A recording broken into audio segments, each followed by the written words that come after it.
Jump Plus, everyone. It's here. It's finally happening. We're talking about Jump Plus. Guys, we've had this on the... Yeah, we've been wanting to do this for a good while now, and there's so many things to talk about. So we're just going to do several topics on Jump Plus at once. Yeah, because I figured, like, now with the recent developments with Jump Plus that have come out in, like, the last couple of weeks, I figured now would be the best time to do it. Although I guess I should say that I'm not sure if we're doing it this time. I don't think so, but at some point this started out with, like, us debating, like, what is a better magazine, Jump Plus versus the main magazine, Weekly Shonen Jump. But that's a pretty big topic. I'm not sure if we're doing it this time. But that will probably be a different video. So come back for that if you liked what you see here. Yeah, because I think this will be just a general, like, discussion on Jump Plus itself, like what we like about it and what we think could be improved, because there's quite a bit that can be improved with Jump Plus. Oh, yeah. There's a lot of recent changes to talk about and also several series to discuss. So yeah. Where do you want to start, guys? I think we need to start at one particular topic that Luke mentioned yesterday, actually, when we were discussing what to do, and that is the separation of the magazines right now. Yeah. It is really rough, especially if you use, like, the official apps. You have no idea what's in what magazine, usually. Yeah, because what I mean by this is that, like, for example, like, if you go on, say, like, something like, just off the top of my head, Crunchyroll, you have it separated, like, okay, you've got your shonen, you've got your dramas, you've got your actions, and they're all got your music videos for some reason. Yeah, but with Jump Plus, because I'm on the website right now,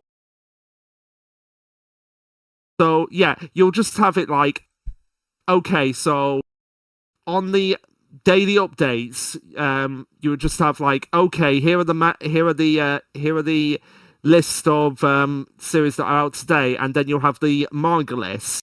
Mm-hmm. But then you'll look at the manga list and then think, like, okay, well, what series is in what magazine? Like, because you've got here, it's just in alphabetical order, so you've got, like, Akane Banashi, Aliens Area, Ayashimon, Bakumon, and Black Clover and Bleach, and most of them are, like, weekly shown Jump titles, and as opposed to Jump Plus, and it's like it can be a bit confusing for people who just use Manga Plus. Mm-hmm. And I see this one quite a bit, is, like, people just refer to, like, Spyfamily or a few of the other, like, more recent titles like Chainsaw Man and Ayakashi Triangle as Weekly Shonen Jump, but they're really not. Well, technically, Ayakashi Triangle and Chainsaw Man, they were Jump, so they're not wrong when they say they are Weekly Shonen Jump titles, but at the same time, it's moved magazine. It's the same kind of debate that you would get, like, oh, what's the new big three? There's never been a new big three. It's always been Bleach, One Piece, and Naruto. Yep. And I guess now you'll have Jump Giga for, Black Clover, for example. What magazine would it technically fall under for most people? It would still be a Weekly Shonen Jump title for most, but it's not. Go ahead, Party Jams. Yep. So what I just wanted to say right off the bat, because Luke used Crunchyroll as, like, our standard. If we're using Crunchyroll as a standard, then to clarify, I wasn't using it as a standard. I was just using it as just like a point of comparison. What like if you went on a website like Crunchyroll, you would have them separate each series into categories. So, like, how difficult would it be for Manga Plus or Jump Plus or whatever you want to call it to just separate? So, like, okay, you go on the manga listing and then you have, like, Weekly Shonen Jump Plus. So you click on them, like, oh, here's all the Weekly Shonen Jump series. Click on Jump Plus, here's all the Jump Plus series. Click on the short series, here's all the short. And that's another thing we're going to be discussing as well. God. But the one shots, like, you've got the one shots, click on the one shots, here's the one shots. You filters. can view all of them. That's what you want, is filters. Yeah, filters. Just filters, but there's no filters. You only get on the website all hottest updated, and that's it. And that's something it's like a database thing. It's like all I gotta do is just dump them into canisters and boom, boom, boom, boom, boom, boom. And it's not that hard. I don't understand why a company as big as Shueisha can't do that. And the reason why it's so like jarring is because like if you're searching for like a particular series, but so like mouse click away, oh there it is. But like say if I wanted to read something like going to the bottom, like or no, actually I won't use it. You and I are polar opposites. So if I didn't have that in my favorites list, I would have to scroll down right to the bottom just to find it. Mm-hmm. Okay, so what I was saying earlier was with Crunchyroll has like their own manga section as well, because they do license out their own series, and frankly they are much worse about keeping their manga updated.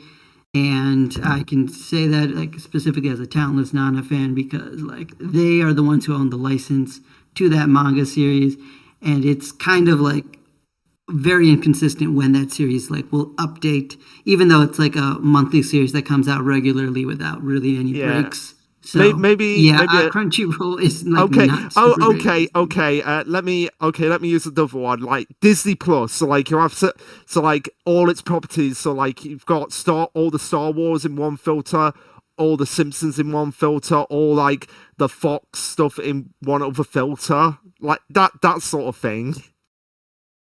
It's like you're not having to scroll down a bajillion times just to get to the thing that you want to see.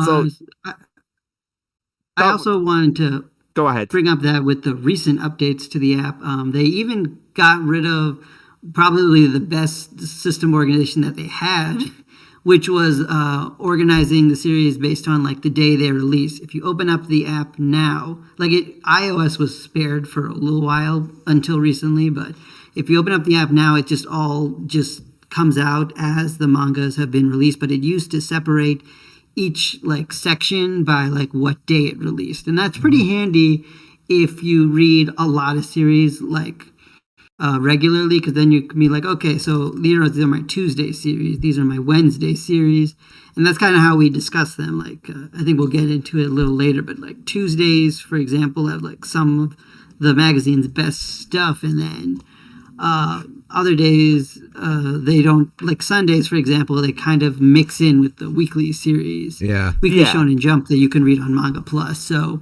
that was nice, but now everything's kind of jumbled together, so you can't really separate it. It's been that way for a long time for Android users, like basically a year that I've noticed anyway. But I also, like, the one thing I read consistently, well, two things really, was Ayakashi Triangle and Chainsaw Man. Now I'm down to like one regular series that I was reading until here recently, and then I got caught up with a bunch of shit on tour. So like it's been really weird seeing that, like, the front page when I would log in to see Chainsaw Man or Ayakashi, it's just like all of it has been jumbled together. And it bothered me until I was trying to get caught up. I'm like, where the fuck is anything? And if I didn't favorite things, you need a whole other database in order to keep track of stuff, because you really won't know what you fell behind unless you look for the series individually. Yeah, and that is actually something else that I really. It's not just with Manga Plus; it's with Viz as well. If I really wish that they would actually keep track of where you got up to. So, like, say for example, I was reading Shoujo No, I would want it to actually say like last chapter read, chapter 6. It still does that. Clear, the Shonen Jump app does do that, but the Manga Plus app does not. And yeah, Luke's right. It's very handy to have that, because there's so many like longer series that I read. Like, could you imagine reading One Piece on the Manga Plus app? Oh Yeah, God. no, that's exactly. You couldn't do that, especially like now. You would probably need like one of those subscription pay. Yeah, you Here, would. here you go. Let me write down in my notes app. I left off on chapter 186. Fuck that. And like there are databases out there like Mal, for example, you could use, and I used in order to keep track of stuff. But when the app does it by itself, I mean, that's how I originally even got onto Crunchyroll for anime. Because even though there were other sites that had my stuff, I just liked having that their queue system and their history system to like really see. It's like, okay, this is what I've watched, and I know where to pick off where I watched and can keep like a wish list of series. Like just having that is what switched me over to their service eventually to become a subscriber. But now here Manga Plus is with subscription options, and it's like, well, we have even less organization than we had before. Yeah, and doesn't help the fact that the website, it's like, oh, we've got the subscription, but you can only get it on the app. It's like, why can't you have it on the Really? I didn't know website? that. That is weird. Huh. Yeah. I wonder if that's true for Shonen Jump as well. I've never actually looked into it. But, when you say short jump, do you mean like the Fizz app? The Viz, yeah, the Viz. Yeah, The Viz has like technically a separate app for the Yeah. other subscription as well, so it's a little tricky to talk. No, it's the same because well, no, they're two different subscriptions. There are two different subscriptions on our end. Through Manga Plus, I think it's mostly all the same, though. Yeah. But like the Shonen Jump app has a subscription for their series, and then Viz has like all the shoujo, sinning, and stuff like that on theirs. But I was subscribing to that for a while because I just wanted to read their stuff, but I ended up canceling it because it's like doesn't have the Viz series that I really wanted to. It's how I caught up with Nana. Like that's the only reason I subscribed to it. I was reading a couple other series on there, and once I'm done, I'm just going to can it too. But did you? I thought Vex was still talking. Because like there's a couple good series on it, right? And it makes sense from their end to separate the two, but at the same time I would just really like for it all to be under one banner, and it looks like the Manga Plus subscription does have almost everything the same. I'd have to look through like the deluxe bundle, and then if it has everything the same, then I'll just scoop that one up and then just be like, okay, I'll fucking keep this one and then can the other two. Like I don't need. I mean, that's the other tricky thing. There's so much overlap with these subscription plans, which is like exactly the problem that like most streaming services and such have, where it's like, well, I can watch stuff here or there. I long for the day when there was one fucking streaming service, don't you guys?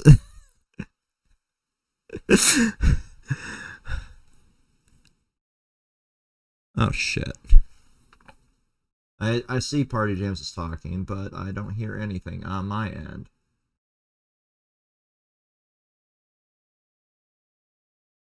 Apps more than anything. Of course, there's still a decent enough catalog. Like Manga Plus has more series, but you have to. It's not as good an app. Mm-hmm.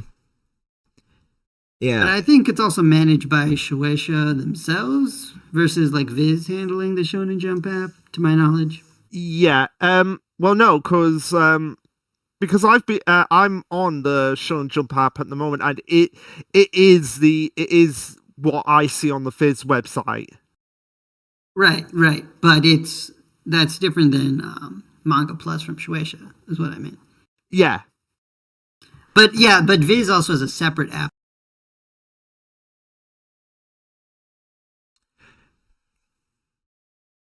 That for a whole other set of series that are outside Jump. I don't think I can get the Fizz app here. I think that's... Oh, maybe not. I don't know if that's regional. Let me have... Oh, it's definitely a regional thing from his end. Because SkySid, who's in our server, also didn't have it for the longest time. And a couple of the other people also didn't have it. It's very bizarre how licensing works through those other countries.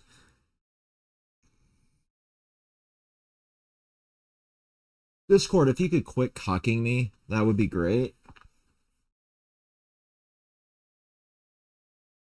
I'm not in the cuck chair Discord. I'm very much in my gaming chair right now. I want it from the publisher because I want things like transition into or Jump Plus titles. Because you'd figure at this point, now that we've got like, okay, we're going to bring out this subscription service for people, you think Manga Plus subscription would give you the option to unlock all the manga translated that are only available in Japan. Guess what? I mean, you can just it doesn't go forward. We don't have to say what. Because I've got the deluxe. Like, here's the thing, guys. I understand. Yeah. Basically, what the deluxe gives you, from what I've seen, is that okay, you can read all the chapters that are currently out for free, including completed series. Yeah. I don't think you can get like the completed series on the standard subscription. Nope, not anymore. I mean, I think they used to have an option where you could read them once for free, if the really old chapters. But now it's just locked behind the wall, which I mean is unfortunate, but I think it's fair. But it's also like just redundant with my other subscription. So for now, I don't really need it. And like, it's really only going to be a problem like when people are going to recommend, like, you know, oh, you should read this Jump Plus series that you haven't gotten into yet, and I want to get into it, but there's several chapters behind a wall that I would have to pay. But yeah, that's just is what it is. Yeah. Like, outside of that, I think it's the model that they have for Shonen Jump. They just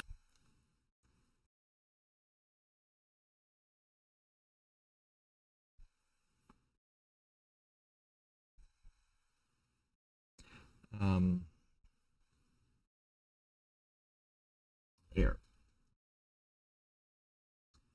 Pausing. So with the region locking of that and locking all the stuff behind the paywall for like Jump Plus and everything, it's kind of leaving this giant gap that isn't covered by the like either or, right? So Shonen Jump's app doesn't have all the Jump Plus, so you can just, you know, get them under that. But you also have stuff being locked behind like the region locking, which we've talked a little bit about in previous videos, where like the UK and EU doesn't get certain titles, and Latin America doesn't get certain titles and stuff like that, right? Yeah, and that is even the censorship rules. We didn't even get some Ayakashi chapters. Oh my god, that will forever remain a legacy of itself. Yeah. I find that one funny because we're getting close to where one of those chapters is in the physical release. I'm really curious, like how they're going to handle it. I am extreme. Vex, when that, I want you to post a picture. Well, actually, would you be able to get away with it on Discord, given what was in that chapter? I mean, I just have to. I think I have an age gate on the anime manga in general, because people were posting fucking Berserk in there, and it was going crazy when we had it as a community server, so I just deleted the community setting from our server.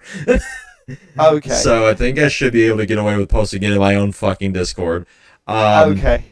But yeah, because there's like series like 2.5 dimensional seduction, which is seen like a couple of times on Twitter, like because it's got an anime adaptation coming out, and that is region locked, which doesn't make any sense whatsoever because it's being released physically over here. So they have no excuse for why that series is not on the Manga Plus app, especially at this point. Well, is it being released by a Shueisha distributor, or is it being released, you know, through... It's being released by Seven Seas, but so is Ayakashi Triangle, so that really doesn't add up as well. Yeah, that is a weird one, actually. Maybe it just didn't pass the vibe check of Parliament. Then, as far as we know, it could just be something in the deal with Seven Seas, because like shared manga series can be very weird sometimes with that. Like I think earlier in our discussion, I was talking about Talentless Nana, but one thing I find weird is that Crunchyroll has the license for it, I believe, and that's why we don't have any physical copies because Crunchyroll doesn't do physical copies of anything. Yeah, because Didn't they used But to? they what? Didn't they used to, or do they just do digital distribution? I think I mean, to my knowledge, I think it's just digital. I mean, someone wants to correct me, feel free, because I think any series that's coming out physically that was with them was either like not primarily licensed by them, and they just like had the thing to distribute it, or they just weren't exclusive. Because I think that But what I was gonna say is like with Nana, is that like I mean there are physicals for it like in Japan and like France, I think. But in America, we don't have that. But weirdly, even digitally, the Manga Up, which is like Square Enix's app, they have the series there too, but not fully updated, which like makes me think that it's like okay, Crunchyroll has some thing in their legal thing where it's like okay, even though this is your series and your app, we get to put the chapters like months ahead before you guys get to. And I don't understand how that works because that is Square Enix's series. But yeah, what I was maybe tied Square is back to what Luke going was saying. to distribute it physically at some point is why. I would love it, but and for a second I thought it would because I told you about the release schedule being weird. I thought maybe that was just Square like saying it's like, hey, we're taking our series back, the same way that Code and Asha did with their series on Crunchyroll. They just took them all back, and they're like, we're just putting it on our app now. But yeah. So anyway, I think that might be what's possibly happening with 2.5 Dimension. At least, at least in that specific case, it could just be because of all these license holders. There's just some weird rules how they can fair, do it. fair enough. But But at the same time, I will agree that overall, more series that Shueisha owns should be on their app now that yeah, they have the because money to do it. I'm on the Young Jump my anime list uh, page, and you have Oshinoko on Manga Plus.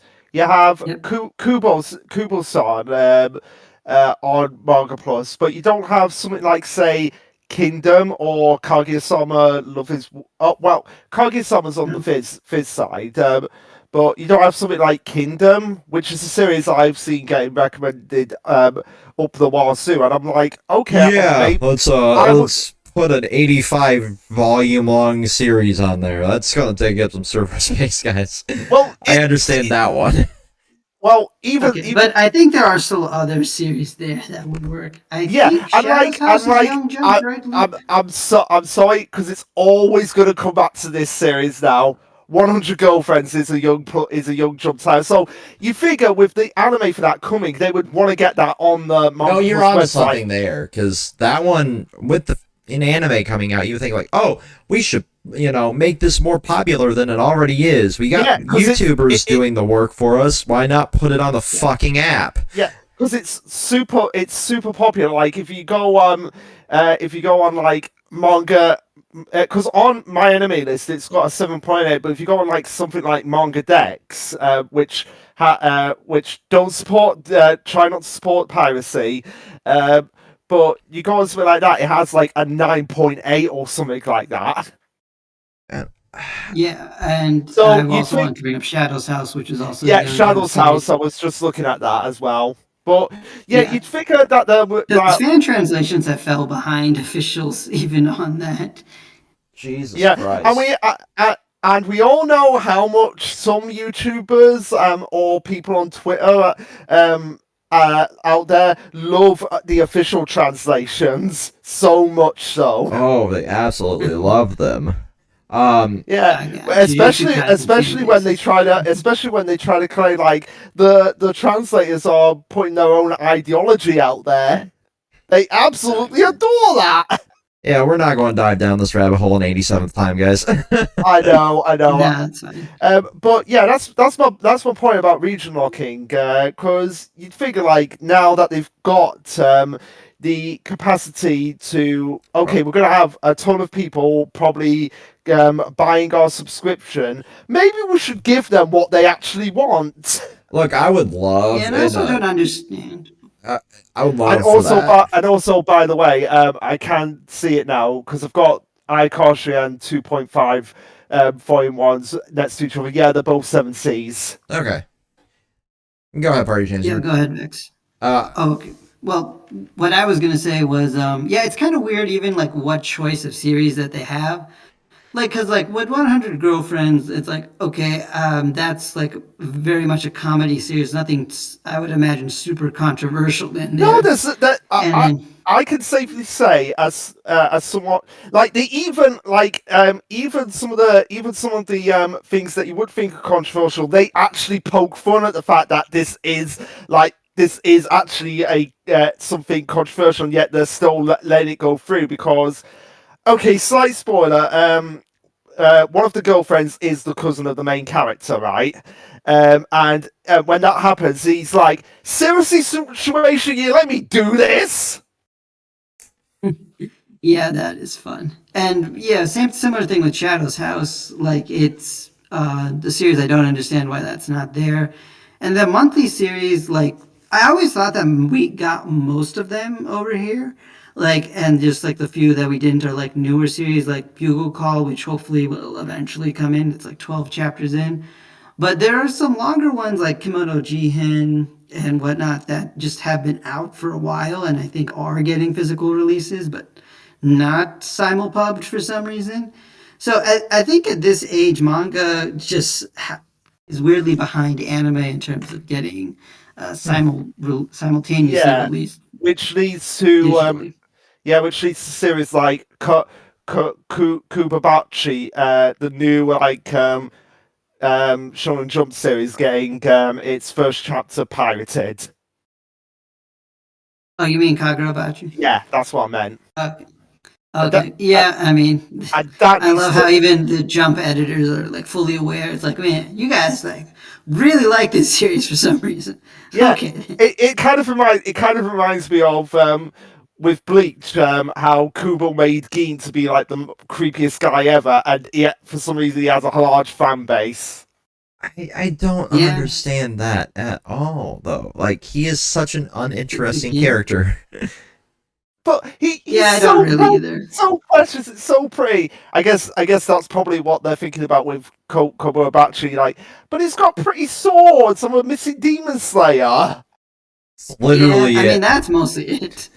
We want a But it's still traditional fun. Japanese series back, guys. Oh, here you go. Let us fill the Yeah, well, void. weirdly though, the sports series are just like not working at all in the magazine. If you anyone who's been paying attention I'm to so glad. that. I'm so glad. I'm so anti-sports series. I'm loving that none of them are sticking. Well, to I be mean, I get that, but I do really like the new ones. Pretty good stuff. But well, to be fair, from what I've seen, I'm just trying to I find also it. kind of want to watch Kagurabachi fail, just to watch Twitter meltdown. But Yeah, that's just a. yeah, I mean, for the author's sake, I'd rather not, but I do respect the troll. It's like they're like I don't. If I actively hated the series, I would be feeling more that way. But I well, don't. Like there are other series that I was like, okay, I just need to see this die. well, Earthchild, anyone? Yeah. oh God, we do not mention Earthchild.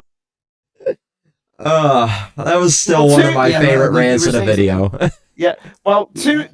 to be fair, two on ice, like the ice skating manga that's just come out, which this might be the effects of Medalist, which is a very popular ice skating manga. That is on the list on the hot list. That's at number 27. It's beating out Kill Blue, Undead Unluck, the Ishinosi Family's Deadly Sins, Mission Yosako Family, um, well, yeah, Bleached as well, and it's only slightly behind some other series as well. Yeah, but at the same time, for when a new series, I that doesn't really mean much because people will just check it out to see what it is. Like if you look at any series, like just not manga, but like TV, the pilots will always have like this weirdly enlarged number just for people checking it out from all the advertising and whatnot. But then it's like, how will it translate to sales? That's what matters for the Hmm. main magazine. Um, but yeah, there was. now that we're on this topic of like, Shueisha having more resources to hire people, I also want to quickly bring up this topic of AI translations that we've been seeing, which for those who saw our last podcast, you guys probably know that like Vex and I signed off saying it's like, man, there's going to be a bunch of news that we're going to want to talk about like right after we finish this. And like literally seconds after we hit stop, this came out.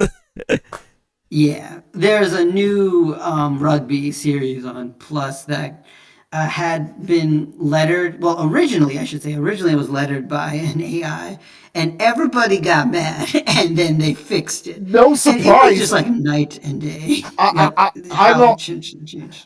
not bloody surprised about that because I'd be pissed as well. And I'm speaking as someone who has had very long nights just being up, just writing stuff down, and to see that happening, that is basically like a slap in the face to people who want to be creative, because eventually it's going to get to a point where I found out about something like somebody had basically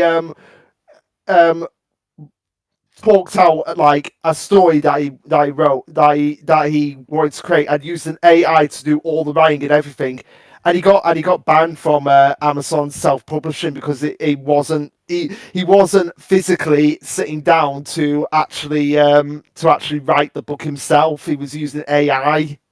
Like, I get wanting to create and this is going to be a controversial thing. I get the wanting to be able to create like a story and not having the avenue of being able to create like all of your thoughts coherently, and using like a bit of it to be like, hey, help me turn my words a little bit clearer to where I can actually make this make sense, right? I could see that aspect of it. Like, this is what I want to say, help me summarize it to where it is. This is why you join groups and say, right, hey, can you help me with this? But when you're using AI to write your whole ass fucking story, then you shouldn't be a writer, right? Yeah. I'll try to see how things are properly credited, because the way a lot of AI works is it takes in data from multiple sources and then just kind of like spits out information, which like from a technological point I find extremely fascinating, and I will use it for fun just to see that process work. But at the same time, when it's used for profit or these projects like this, when people are using it for their works, then it's like, okay, well, how do we properly credit people who have like contributed either knowingly or unknowingly to this service? I'm transparent in a lot of what I do. I do occasionally, like when audio gets jumbled, I'll use AI to like level out the audio, right, as much as possible. You know, instead of sitting there and have to manually cut like 6-7 hours of a video. You know, that's, you know, how I've used it. Or I did use it to polish up my resume and land me a better job.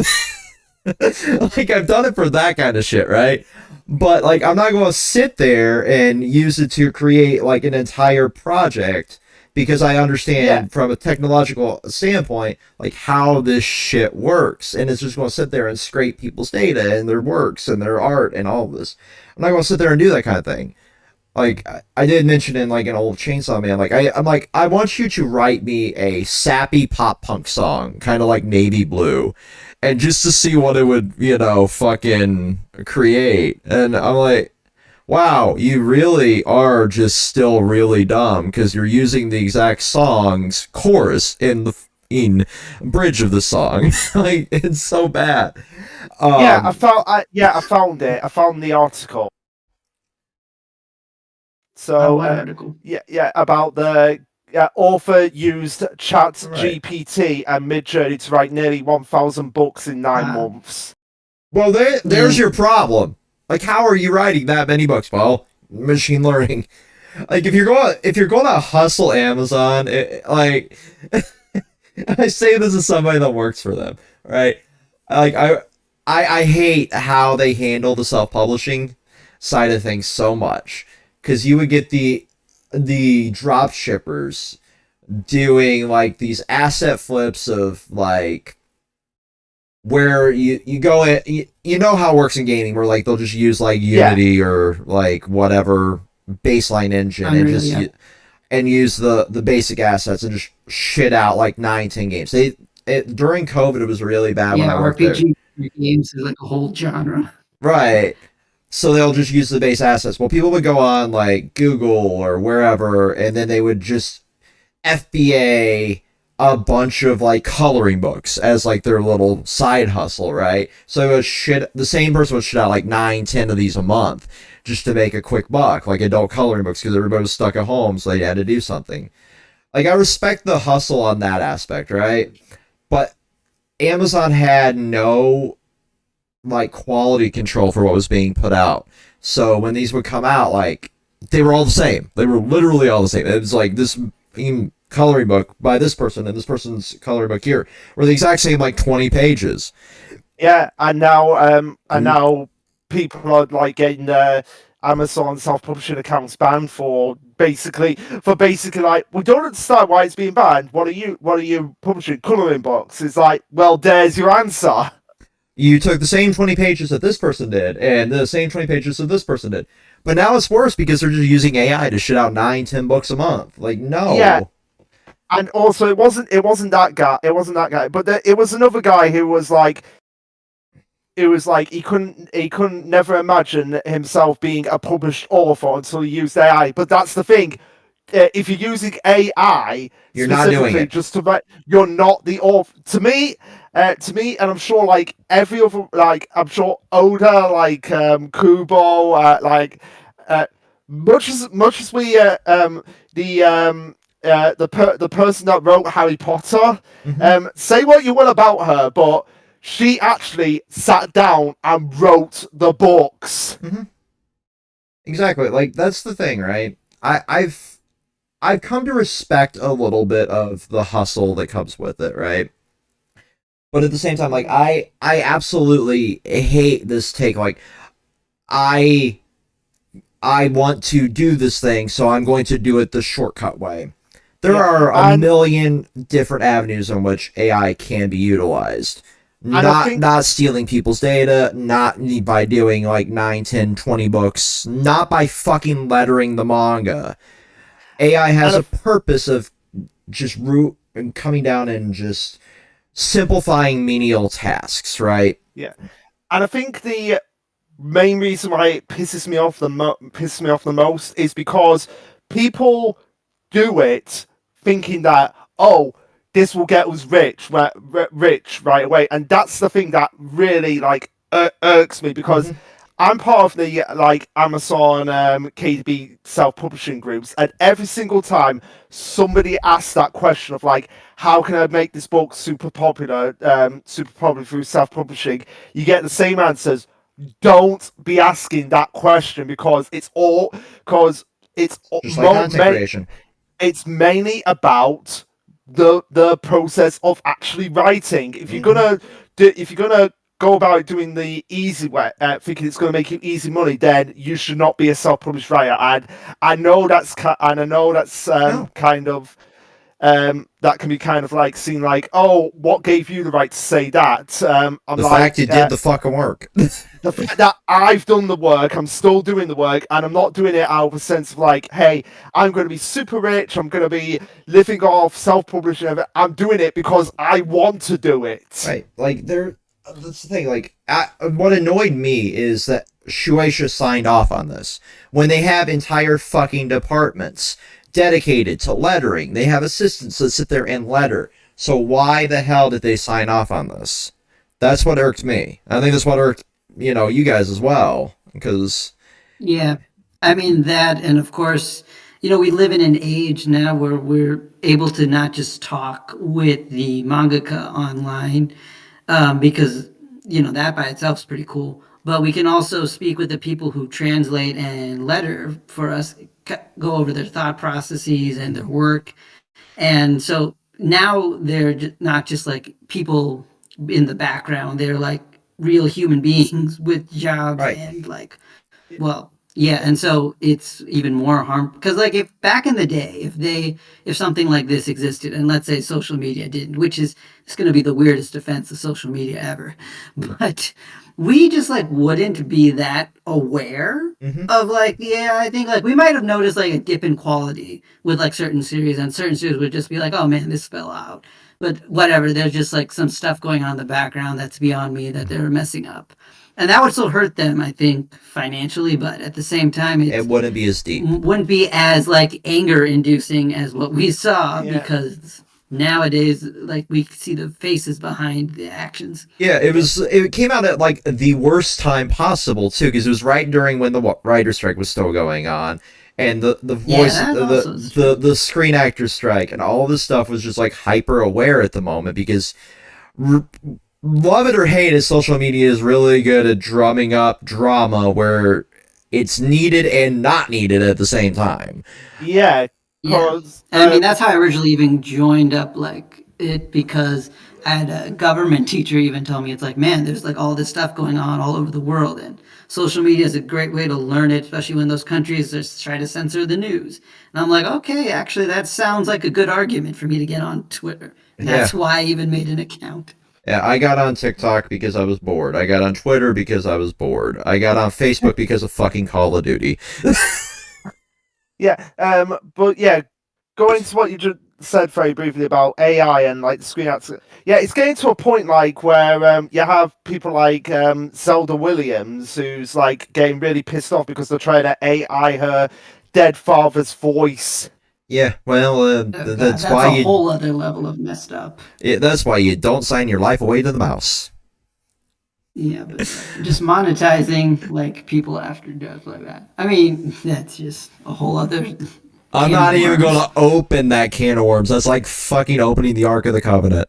I tap out there. I don't care what you do with me after I'm dead.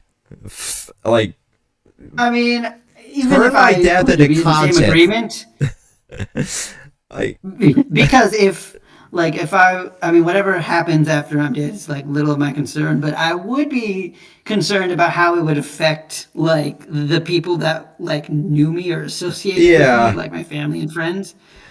'Cause, Yeah, I get that part of it. Like, I'm at the point where, like, if you knew me, you knew this wasn't me. If you didn't know me, I don't really give a shit, you know? That depends how scary AI gets. If it gets to the point where, I mean, have you either of you guys played? We're getting to gaming now.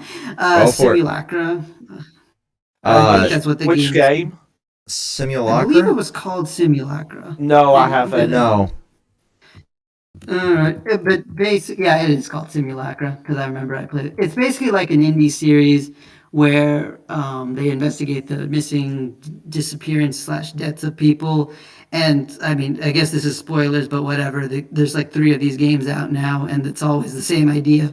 The ultimate antagonist is not like some kind of person or creature, but it's actually like AI that just take up people's identities and just pretend to be them Yeah. online. Just so it kind of pretends like, oh yeah, I'm still alive. I'm doing this, that, and the other thing. And so it kind of just is like a creature of that habit. And I thought, man, that's pretty scary. Because some people I know, like such as you guys, I only know through the internet.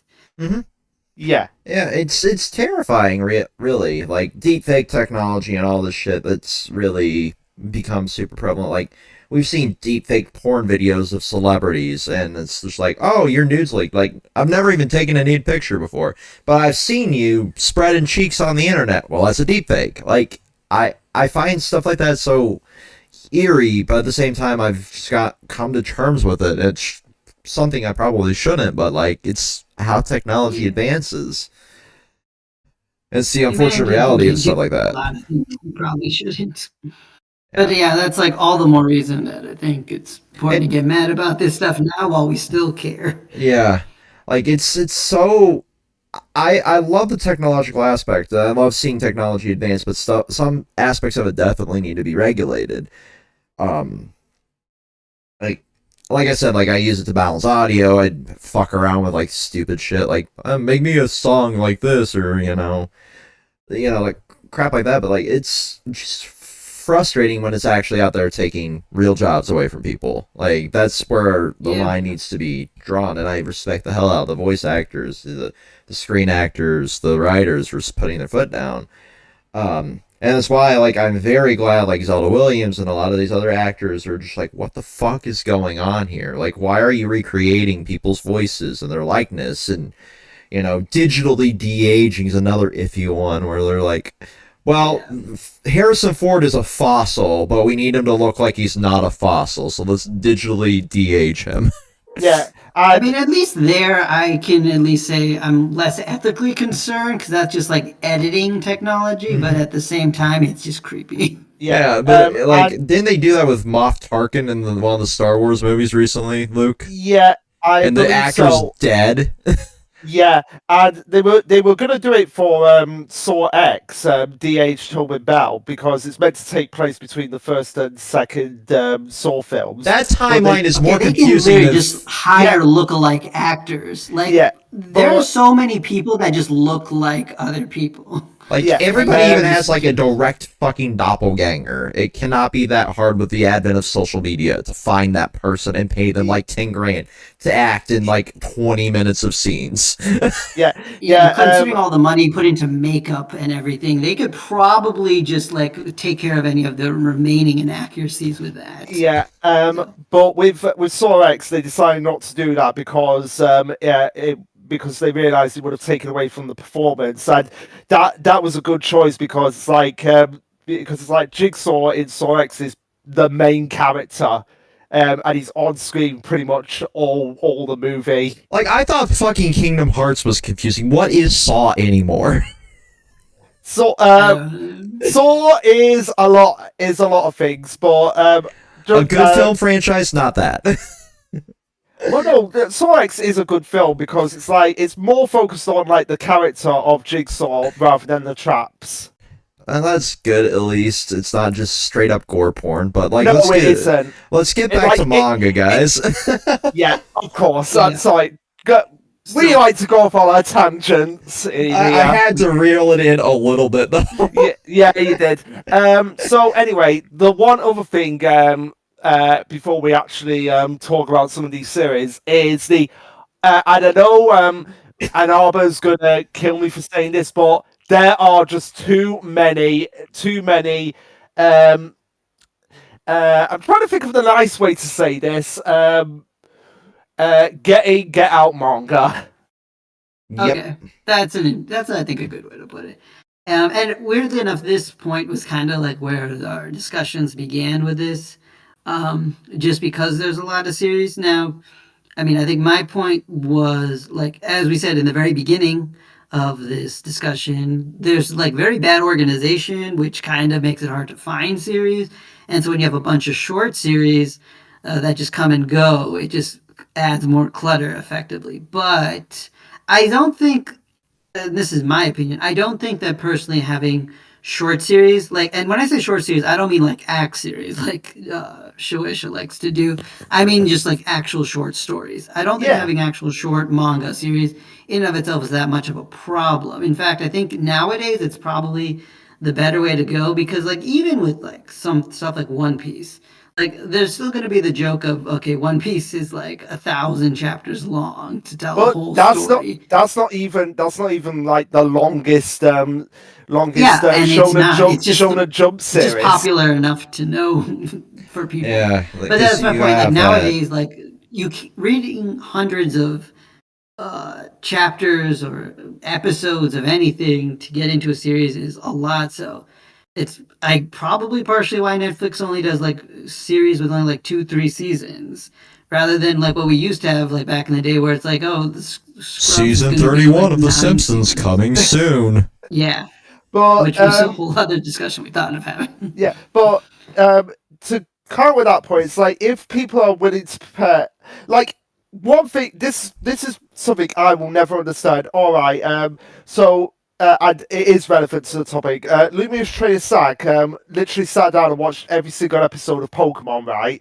But then he won't get into One Piece because it's too long. So he's a hypocrite. I mean, he might just be a bigger fan of Pokemon. Like maybe he like really enjoys the games and wanted to get into the anime or something. Oh, he was I don't already a fan actually of know what the. his motivation He was. was already a fan of the anime, and he was basically rewatching every single one of the Like we're episodes doing Oh, with well, Power that's just Rangers. revisiting for childhood. That's just content. But nostalgia. Yeah, that's the same but thing we're doing with Power Rangers. Like that's like not really that hard to believe. Like I could not physically sit down and watch every episode of One Piece. Like I fully understand that. I will eventually sit down and read the entirety of it because it's easier for me to sit down and read than sit down and watch something. yeah, but that's the thing that I and other people would say to him. Like, you can just read it because you can go at your own pace. Like, because that's the thing that I see a lot of people say, like, they don't want to watch One Piece because it's too long, and I'm just there thinking like, well, you can always read the manga because it's you can go at your own pace. You don't and you don't have to sit through all the The filler. 10 minutes of recap every single episode. Yeah, that too. Don't give it up, Luffy. And yeah, that is true. But then some people just don't like reading. I mean, there's a reason like a lot of my friends stay anime only. But then to counter that argument, they won't watch dub. So how do they watch the anime? They'll read the subtitles. Yeah, that is true. I always like to make that I am argument. always going to counter that argument. Counter that argument out to people who are like, I don't want to read the manga because I don't like reading, and I don't want to watch dubs. I just like the Japanese. So how do you watch the Japanese? I read the subtitles. It's yeah, I think it's just the distractions with the visuals and audio that help them. Like I swear, if like manga like had more like movement and stuff like if you had like Subway Surfers in the one panel, maybe it would keep attention more. Yeah, it's literally the Subway Surfer effect. That's a good way to put it, Max. For those who don't know, this is like there was like a whole thing online where it's like people have a hard time paying attention nowadays. So if you just put in like some kind of Family Guy clip or Subway Surfers in the background, like clay they'll just pay attention more.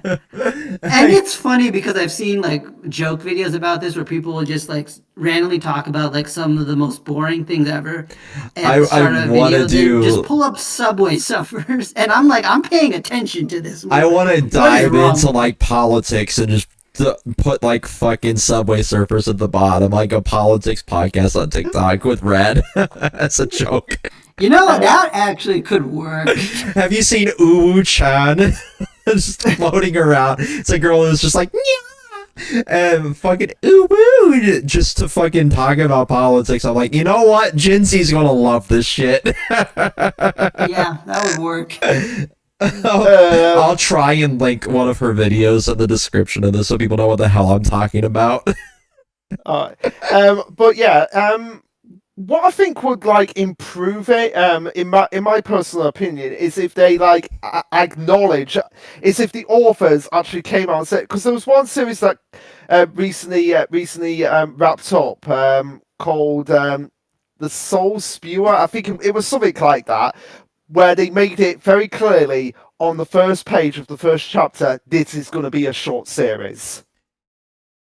So if they did more things like that, then I wouldn't be like having this like thought process of like, okay, there's way too many short series. If they actually come out and say like, no, this is a short series, because you just don't know at the time, and then when it's like you get a series ending in like 8, 10, 13 chapters, it's like, come on, I was gonna get into this and now it's ending.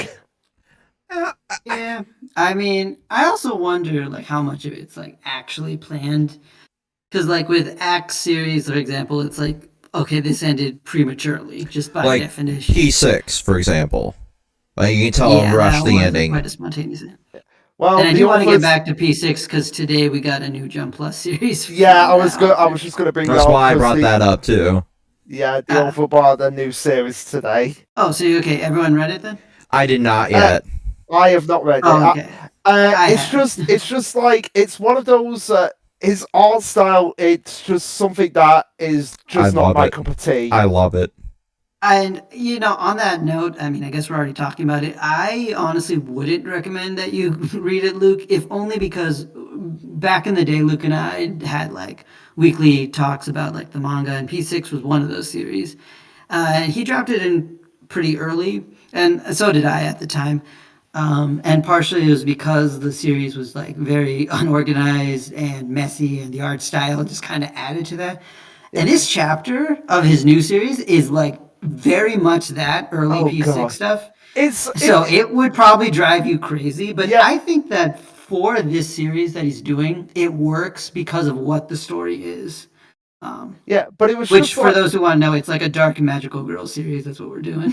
Yes, okay. yes, which is why I'm interested in it, because I love Madoka Magica, and this is just like Oh right yeah, up my same. alley. Okay. Same, yeah. But Definitely recommend it for you, Max. it was just the way when I first saw like in P6 the character of Lucky, I was just like, oh my god, this character is the most ugly Shonen Jump protagonist I've seen in a long time. Yeah, and I think you'll feel the same way, honestly, with a Yeah, lot of the characters. it's like how when Red first read, that's a mouthful. Doctor Stone, and like when Senku was first drawn in the first chapter. Yeah, I mean, that art style changed a lot. And I'm glad, But, because it seriously saved the series for me. oh yeah, I think it did for a lot of people. And I don't blame them because, yeah, Senku early was hard to look at. Yeah. But I think he got like better by literally by chapter 2. I think they Yeah, took like it one look really at isn't that take that long to like really fix it. I think they took one look at him in the first chapter and thought, oh no, this looks awful. We need to change this. But they did keep like fixing it over time. I think it wasn't until like maybe chapter 12 or 13, like when we got to Ishigami, that it just kind of Okay. standardized. But yeah, you are right. Like by chapter 2 was already different. So should we start talking about some of the plus series we wanted to bring up? Yeah, I think that's a good segue into it. So there is one series that I want to bring up because that is ending in a little while, and it's the Dreaming of Diamond Falling Rough? for You series. Oh, never mind. Yeah, which when I read the first chapter, I thought it had a very interesting idea for it, and it just kept sticking with me because it's basically like, okay, what would happen if you were actually if you were dreaming about redoing things in your past, but it was actually affecting your future as well, and that's basically the premise of that series. So what reading the first chapter was like, okay, this is good. This is getting interesting. Like, oh right, they're actually getting sucked into the past and they're actually having to relive their high school lives. And then when they wake up in the real world, they're like, oh my god, we remember things from the dream as if they actually happened in real life. Yeah, I haven't read that one, but I know you have recommended it. Yeah, I kind of like stick away from like I've tried a few of the romance series on Jump Plus, like Beaten Motion, and whatnot. But and even you and I are polar opposites. I think you brought up earlier. Like I've tried them and they aren't bad, but they just weren't for me. So I it's hard for me to like get into like new romance series. Like even uh, Blue Box was like it took a while before all right, fair it enough, sunk in. fair But enough. Yeah. But yeah, but I I haven't even will. tried the new Weekly Jump series 2 on Ice for that reason. Okay, fair enough. But I will say, I will say, Pie Jams. I 100% wholehearted confidence recommend 100 Girlfriends because even if you're not a romancy Oh type yeah, no, person, that I think will be fine because that's more that's comedy. it's a Yeah, Because like it's a it's parody. harem series are like more up to my speed. That's why I was okay with like Akashi Triangle, for example. Like because Yeah, harem, it's more like it's there's other elements besides like oh we're falling in love there yeah. that interest me way more. Because because of the fact that the fourth wall doesn't exist in that series, so they are fully aware they're in a manga, and it's just like, you know what, fine, let's just add another girlfriend to the mix. hmm Yeah, Yeah, it's with the fourth wall not existing like on a Deadpool level, it's just perfect for that kind of series. Um, yeah, I didn't dive too fully down a lot of these series until near their end or like just now. Like I started reading Shoujo Null instead of catching up with Black Clover because I'm just so fucking disinterested in the final arc of Black Clover. I'm sorry, One Smart, it's shit. uh, Yeah, and before we started recording with Black Clover, I think my main issue with it was that they had an interesting idea of like personal stakes for Asta And it's at the gone in beginning. like 0.5 of a chapter. Yeah, when we had Sister Lily Sister turning Lily into. getting turned into a That's paladin. essentially when I stopped reading weekly, and Yeah, and I thought that would be like lead to something like really like a really emotional fight, and we did sort of get that, but it kind of like with a lot of Black Clover, it was rushed. it took half a chapter, and she's just like, oh well, shit. Now we got to go and save the world again. Da da da da da. Like, why? You had something compelling here, and you're just done with everything so fast in this arc. It's just like we have so many lingering plot points, and I'm just like, you know what? I'm just gonna read something different, like anything. And then I saw Shoujo Null, and I'm like, okay, that'll work. It's actually going to piss off a lot of people with Black Clover because they're expecting the dwarf lore with Charmy, and I don't You're think going to get as much dwarf lore as you got wrap-ups for Dragon Ball Super in the anime, guys. I'm sorry. I really don't think we're getting that. But yeah, with Shoujo No, as someone who has not watched Alpha Lead, but knows about it, knows the general concepts of it, this really did impress me a lot. Mm-hmm.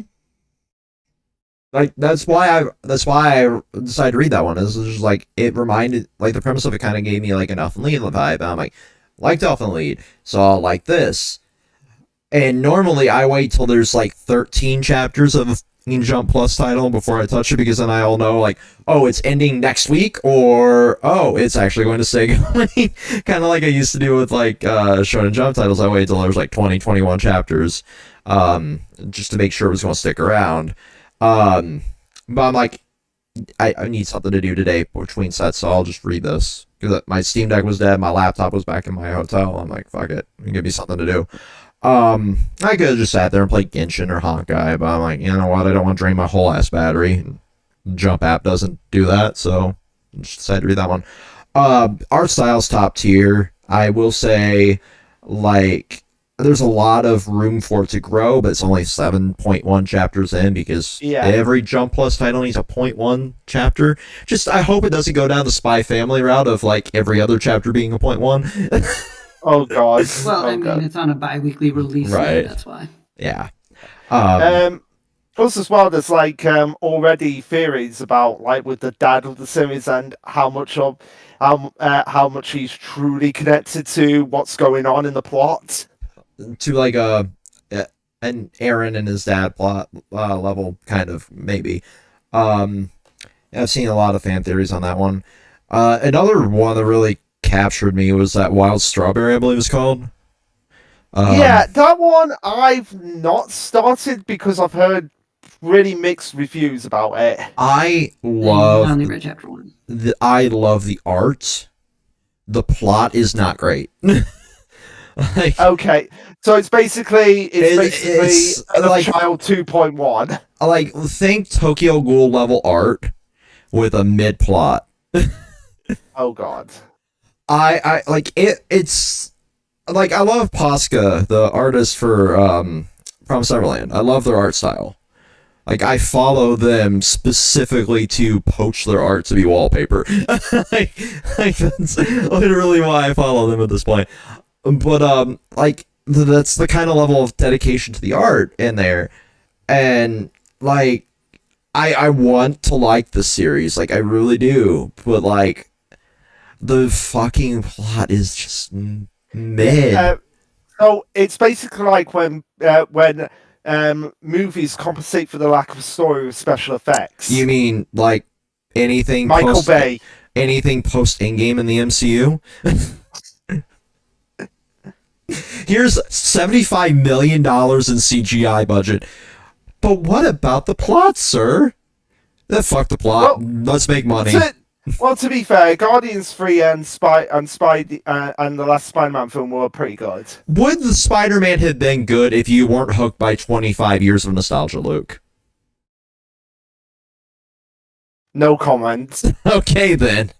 Well, to be fair, it was driven by 25 years worth of nostalgia. Exactly. That's why it worked. As much as I love Spider-Man, it worked because nostalgia. Because they brought back Toby and they brought back fucking Andrew. That is why that movie worked. If they didn't do that, it would have just been another mid-Phase 4 movie. Well, really, what else could they have done with well, to be fair, that's a topic for another day. They could have made a good fucking movie. Like anything. They could have made a good fucking movie. That wasn't, like, the only thing that interests me in Phase 4, and this is entirely off topic, was Shang-Chi, because, like, the fantasy aspect of it was really interesting, and, like, it's another hero that really I never heard of until that. And I'm a Marvel guy, but, like, I never heard of this fucking character. So it's something I missed. So I'm like, well, I'll just, like, watch this. And, like, CG level obviously was great. But the fucking only other thing that really got me, and it's because I love Sam Raimi, was Multiverse of Madness. That's it. That was a trip and a half. Well, it's the Sam Raimi movie. That's the only reason I went and saw it. It's like, oh, I love Sam Raimi. He's directing this. I will go support one of my favorite directors. That's it. And if you could have inserted any other franchise into that, and it was still would have worked. It did not have to be a fucking Doctor Strange movie, because that's how talented of a director he is. Anyway, Let's get off of Marvel. Yeah. So the next series that I want to talk about, which I haven't caught up with yet, but I'm going to be catching up with soon.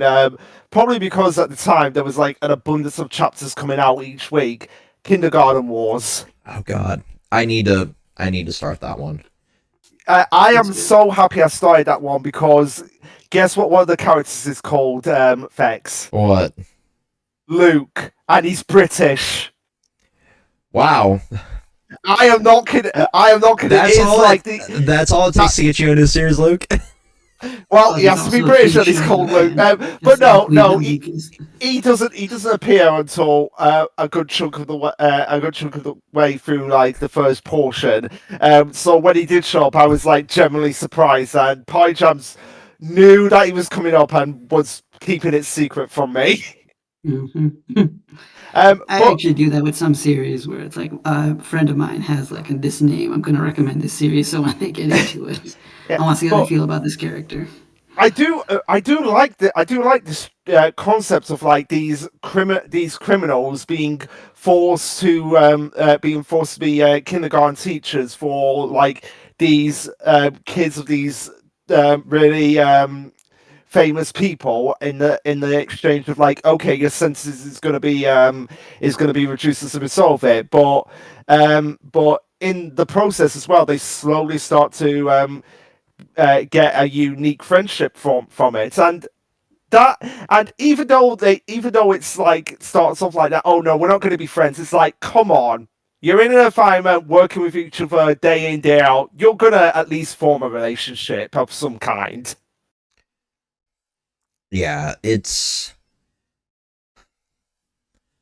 Really, it's the gags, the repeating gags that sell the series, but it's hard to explain that without reading it.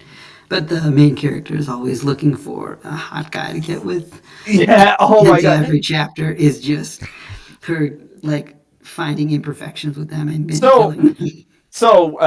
what's your favorite movie? Oh, it's this movie. Access denied. Bang. Access denied. Oh fuck. I mean, but some of the takes are actually pretty funny, just because there was one guy she like just killed because, like, you watch movies at 2x speed now. How dare you ruin the experience? Yeah.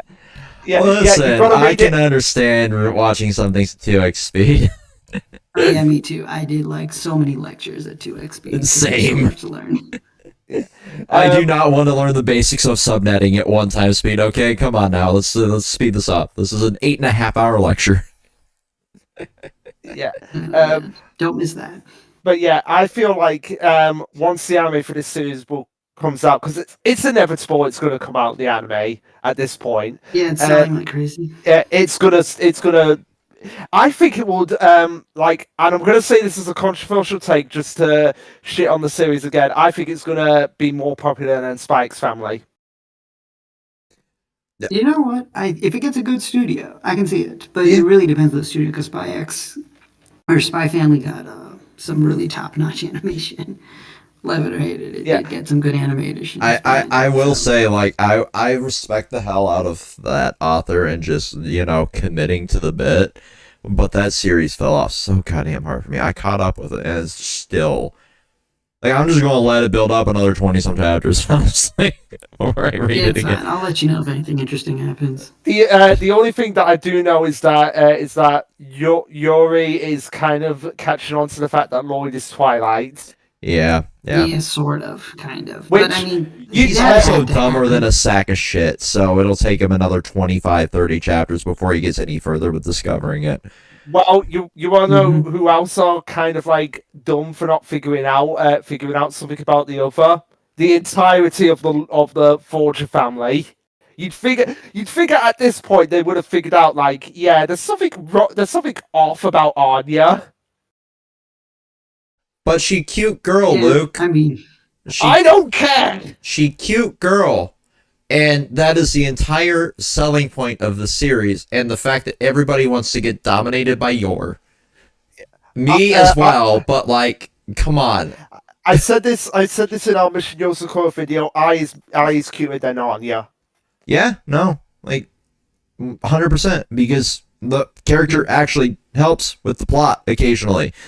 Anya is just so bland, and I get what they're going for with Anya. And they wanted to act like a normal, like, 5th grade student, but it's not. She's not! She's not. She's a fucking telepath. Like, you have Professor X. She's also stupider than people her own age at the same time. Yeah, you have Professor X if they made him, like, mentally handicapped. Like, I'm sorry to use it like that, but that's essentially what it is. Like, yeah, it is. Yeah. Except with even less telepathic powers. Right. But yeah, one of the other things that I really do like about Kindergarten Wars, which you don't get often in like Japanese manga, is the fact that the names are just so like common Western names. So you have like Rita for the main female, and you have Doug for the main male character. So like, okay, they're simple, easy to remember names. Mm-hmm. And yet it's also not generic. Yeah, like, you think Rita, and you just immediately go, Power Rangers. After 10,000 years, I'm free! I guess I'll bring up, just because an anime is coming out for it anyway, Kaiju number 8, which is probably like one of Jump Plus's like big success stories that hasn't been anime adapted yet. And yeah, that series, like, it is just basically you're there for the action, and it's funny just because like most manga discussions I get involved in that series, well, that are not with One Smart, are usually like, man, this series, why is it just the way it is? Yeah, because it's just pure battles one after another.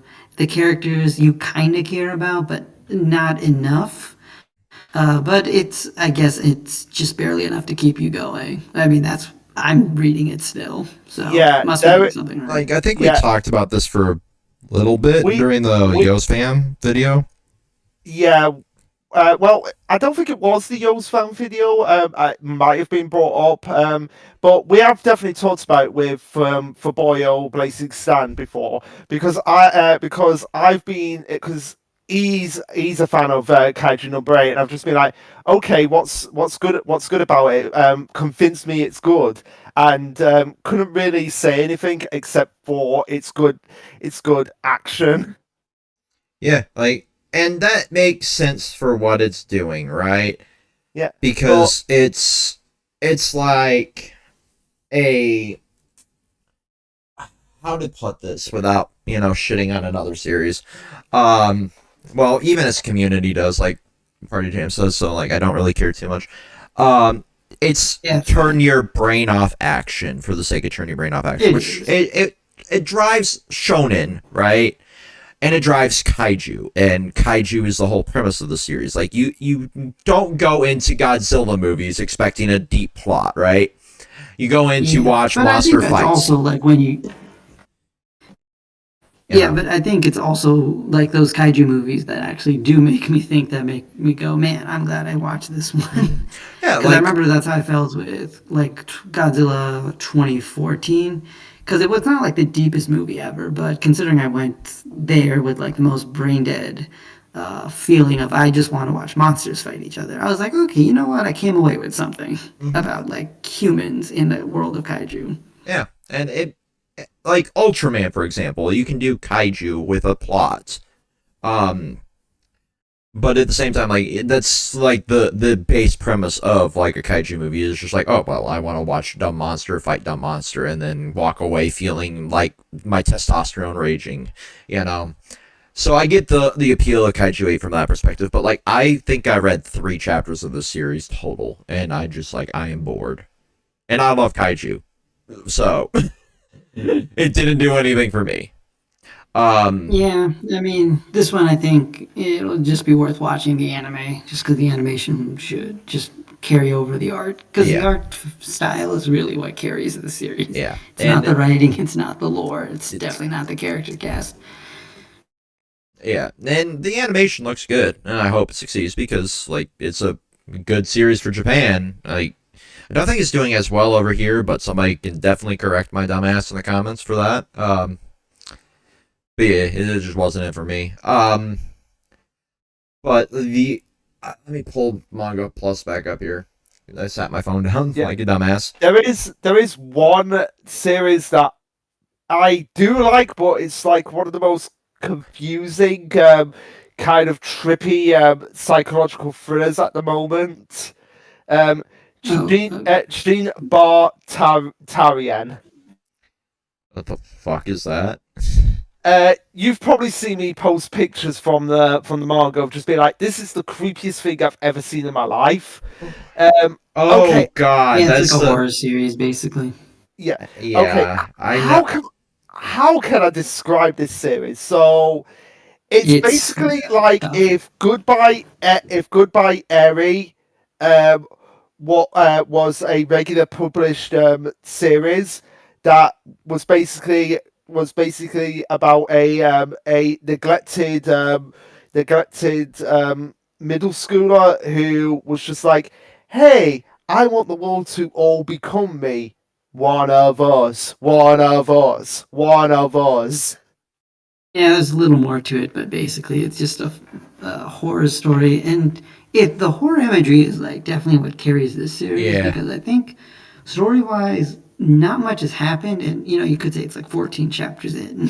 Like, how much could possibly happen in 14 chapters? Yeah. But it's weirdly, every time I read this series, I always think, I kind of wish we were further along. Even though there's like plot twists constantly that make me go, oh, okay, I'm starting to understand the picture more. But still, it's weirdly like, I don't know if we did enough. I'm not sure how to explain it. Yeah. And there's like... But I would recommend it for anyone who just enjoys like good horror series. But it's kind of a hard read on. Might be better on a binge than a... Yeah, I think it might be better on a binge. I'm just trying to find, like, there was one image that I saw that was just, like, really creepy. Okay, you can pull that up. And yeah, I do enjoy that Jump Plus allows for, like, some more of these kind of series to be released, because that's why I think, like, Chainsaw Man's a good fit here when it moved. And also another series, like, the first title is kind of hard to say, so the subtitle is Blight of Man.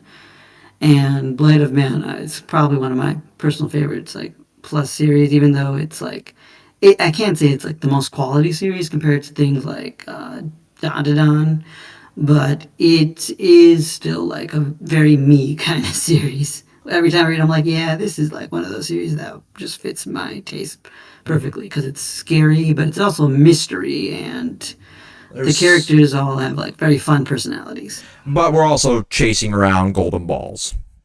Literally golden balls. Yeah. Oh, well, I mean, yeah, that's dandadan, but I meant the other series I was talking about. But yeah, dandadan, I mean, dandadan doesn't really need much introduction. It's just more like, where's the anime? Yeah, and I feel like it'll skyrocket in popularity when that anime comes out. Oh yeah, because it's just wacky, like, goofy, dumb fun, but at the same time, like yeah, there's something there. yeah. There, when the substance and heart hit, it's like, man, this is gonna be special, and it's easily like the probably the best of the Plus series. Like they're specifically Jump Plus.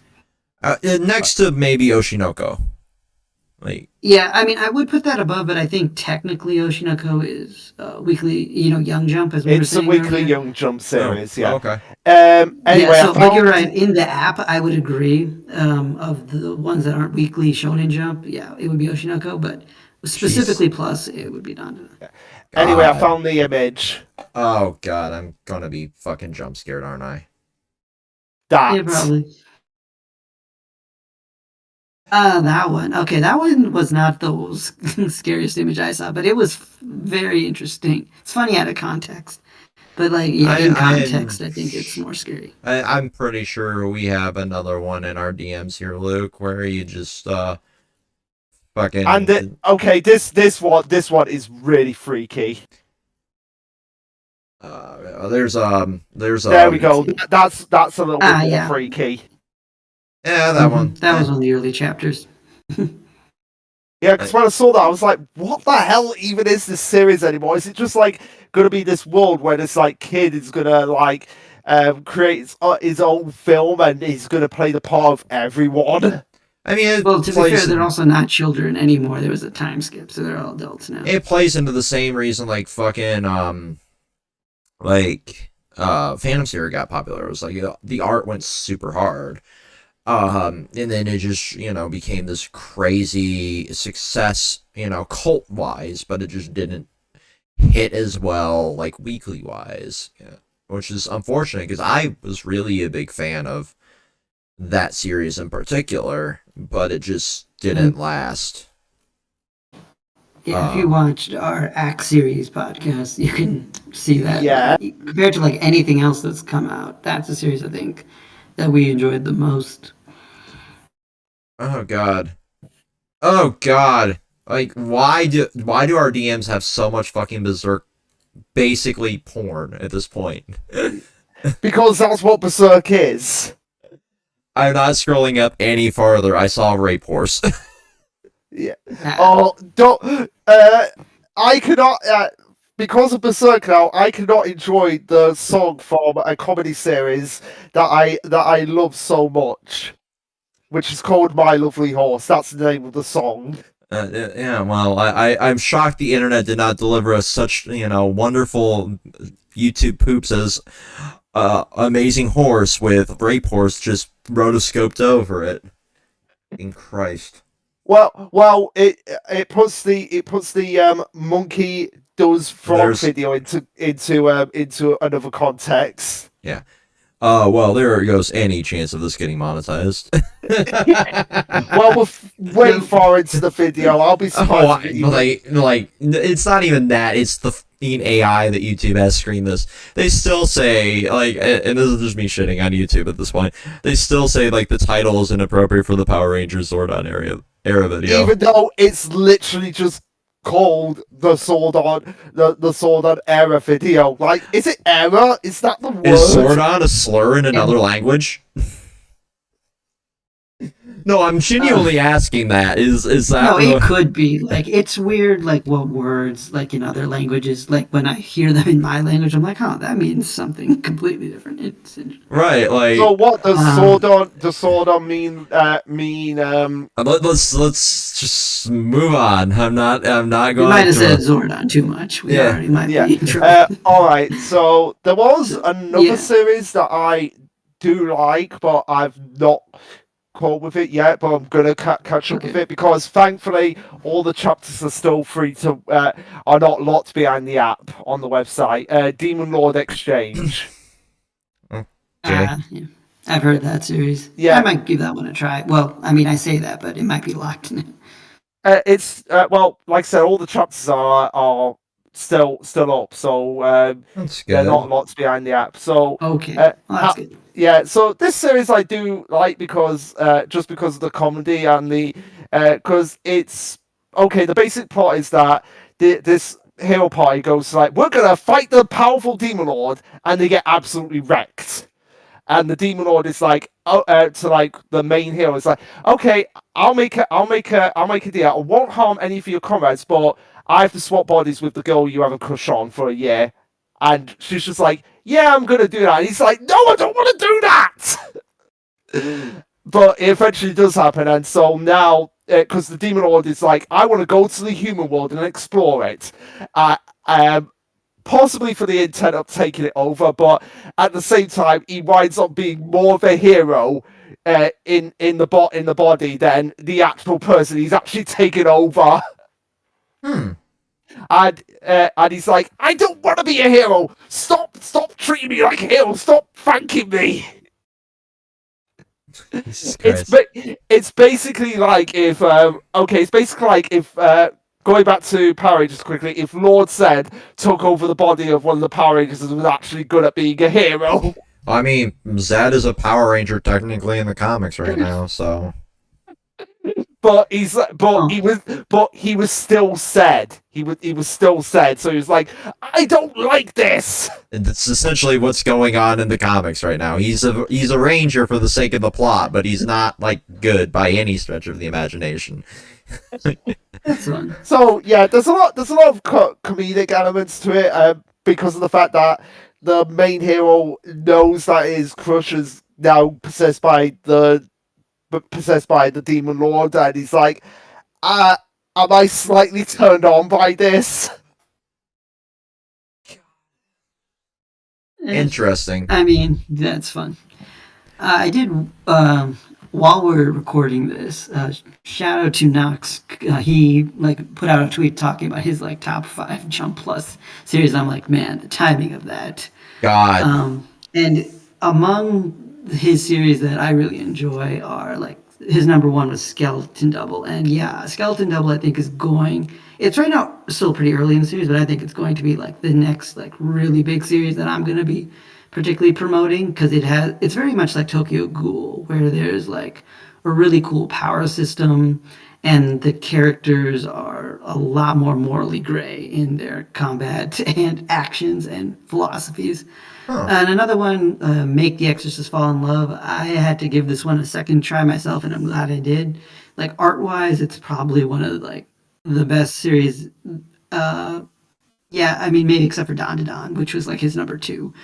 But yeah, Make the Exorcist Fall in Love, great for me, especially because I'm very familiar with the Bible because I was brought up Christian.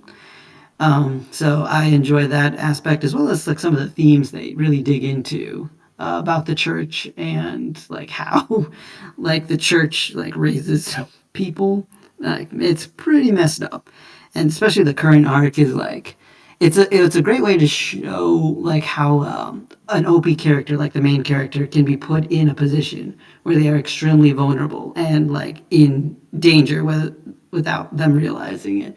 And I like how they did that, because normally OP characters are hard to nerf, but there are ways to go around it, especially if you exploit vulnerabilities. So yeah, that's another one I'd recommend. And the last one on his list that we didn't talk about is Marriage Toxin, which I think was one of the first Plus series I got onto regularly. And that one is basically, it has cool fights, cool art, but I also just really enjoy this as even a romance series, because rather than being, it does have the usual trappings of the characters having innocent love and whatever and falling for each other, but besides the combat, I think, and the power system, I think the other thing that makes this romance hit more for me is because the characters are also kind of dealing with problems that to me feel real major problems, rather than the high school problems that we see in other romance series in Jump. Because normally it's teenagers dealing with insecurities, which that's fine, but you read it and see it enough, it's not that interesting anymore. But this one, it has adult characters dealing with their problems in a world where they have to survive and being taught to kill. So it's quite more interesting in that regard too. So yeah, I'd recommend any of those series for people who want to try some of the best things in Jump Plus. And I think Vibration Man is also there, but that's still in its early stages. But if you like Heroes series, you'll love this one. Okay, yeah. And I think there was one more that I wanted to talk about. Because I know you read it as well, Pie Jams, because it's kind of in your field. The Dark Doctor Ikuru. Oh yeah, I thought you were going to talk about Diamond in the Rough because I did bring it up earlier. But No, yeah, Dark didn't Doctor. Diamond in the Rough end, or is it ending? Yeah, it's ending. It's in its Okay. like, final arc. Okay, yeah, but Yeah, and I think I just wanted to bring up that quickly, just because in Jump Plus Okay. we usually see it as a safe place for series, but it can Yeah. still get axed. yeah, and that was we didn't really talk about that, and it was something that I wanted to bring up. So I'll bring it up quickly here about how like it was meant. Short Jump when it first was like started to get traction, people were seeing it as like, okay, this is the place where all these authors who don't make it into Weekly Short Jump can get their series published, and they can go on for as long as they want, and blah blah all of this. But nope, still treating it exactly the same as regular Jump. And it was kind of advertised like that, like it was going to be like, okay, this is safe haven, we're going to have more lenient, but no, they're really not, if you really think about it. I mean, I think they are because, like, even with something Diamond in the Rough, it was given a good amount of chance before it did get axed, and I would say the same thing, like for Kaijiki Chef, which I dropped pretty early because that wasn't very good, but it's got a good run in before it ended. Diamond in the Rough is ending. More lenient than the regular magazine, but it's still like, Shueisha is not like that magazine where you can just like stay forever indefinitely without the sales to back it up. Yeah, like I think just like that's a good example. We see a lot of other magazines handle like allowing things to go on infinitum. Can't talk for some reason. Without giving the author any repercussions. But like with Shueisha, you at least have them putting their foot down. And like if you're not writing quality, you're going to get canceled. And that's an interesting concept because it's a double-edged sword, because you see a Western audience fall in love with a series quite often that an Eastern audience didn't fall in love with. Like, again, Phantom Seer is another one. Like over here, we like Bleach more than we do more than the Asian audience does, or the Japanese audience does. So like we were super stoked to see the anime come back, whereas like you're not really seeing a return on the other audience as much, which sucks for them. But at the same time, like it's still like popular enough for them to continue the Thousand Year Blood War anime. I think they're just going to let it wrap up naturally, but that doesn't mean that we're going to get the Hell War that people keep hyping up as if it's going to be another thing. But at the same time, we also have Burn the Witch getting the prequel adapted into season 2. We're getting season 2 of the manga. Yeah, allegedly. But we're also getting the prequel as an anime. Like the one shot is getting animated. So that means maybe we'll get the Hell War one shot animated too. Maybe Kubo's just stuck his dick on the table and like, hey, we'll do that. But like, you saw a declining in sales near the end overseas for Bleach, and that's kind of why it was like ushered out the door a little bit more smoothly than if it was like a newer series. Okay, like we're going to work with you to get this done and over with. But at the same time, it was kind of. But I don't want to use the word cancel because it ended naturally, but it was kind of like unofficially canceled. It was, and it was mainly down to Kubil's health as well, because I believe he said that after Aizen's defeat, Bleach was going to go on for 10 more years. What would you have even fucking done at that point? He apparently wanted to do an arc because, like, he had themes for all the arcs. He wanted to do one based on France, because you had like the whole thing with the Thousand Year Blood War being based on Germany, and the Espada being based on Spanish. You wanted to do a French one. That's cool and all, but would it have worked? Like, I love the world of Bleach. I love how he does lore, but like, I just don't have faith in that being good. Like for another 10 years post Aizen. Fair enough. But I am glad that he's given the opportunity to come back and redo do the be supervising the anime adaptation of Frozen Blood War, and pretty much looking at his work and thinking like, yeah, I could have done this a little bit better, and actually being given the opportunity to do that. Like, for example, without spoiling it, and I'll bring this up as like the most perfect example of big change: the Zero Squad fight. Mm-hmm. That is a million. I've said this before to both of you, a million times better in the anime. Yeah, like I'm glad. I'll get to it. I'm glad that it's being handled better in the anime, because reading that weekly was fucking painful. Yeah. Like, and I feel like I had the same reaction like reading Black Clover weekly, and I might enjoy the final arc more if I were just to, binge it when it's done. And I might just do that. I might just fucking binge it when it's all done. But that could be fucking 10 years from now. And I don't want to reread the whole goddamn series again. Like, I'm sorry. There's not enough there to keep me fucking reading it again. I'm already going to be doing my 4th read of fucking One Piece, by the time it ends. I don't want to do this with fucking Black Clover. Like, there's not enough there to interest me. I initially just read it for content purposes, and I did like it. So, but the final arc is so bad. Yeah, but it's not like the big massive like, oh my god, this is the best thing ever that some people try to make it out to be. No, it's just like, okay, this is a competent magic series, and I love fantasy. That's what got me there. And I fucking hated Fairy Tail. So, yeah, and Vex, I am going to be after I'm done with Sword Art Online, I'm going to be starting Fairy Tail. You know what? I'll join you. Okay. Looking forward to your thoughts on that. As someone who actually did enjoy Fairy Tail. Okay, yeah. You've been the masochist enough. I'll join you for that one. Okay, all right.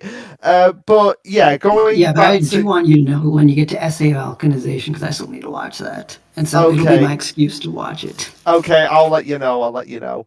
But yeah, the Doctor Ikuru, it can be a bit like daunting for someone when it has to go in with.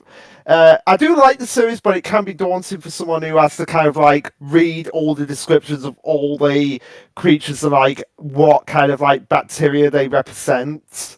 Yeah, it is quite a lot. But again, if you're someone like me and like has some prior knowledge, it's really cool how it's all used. Yeah.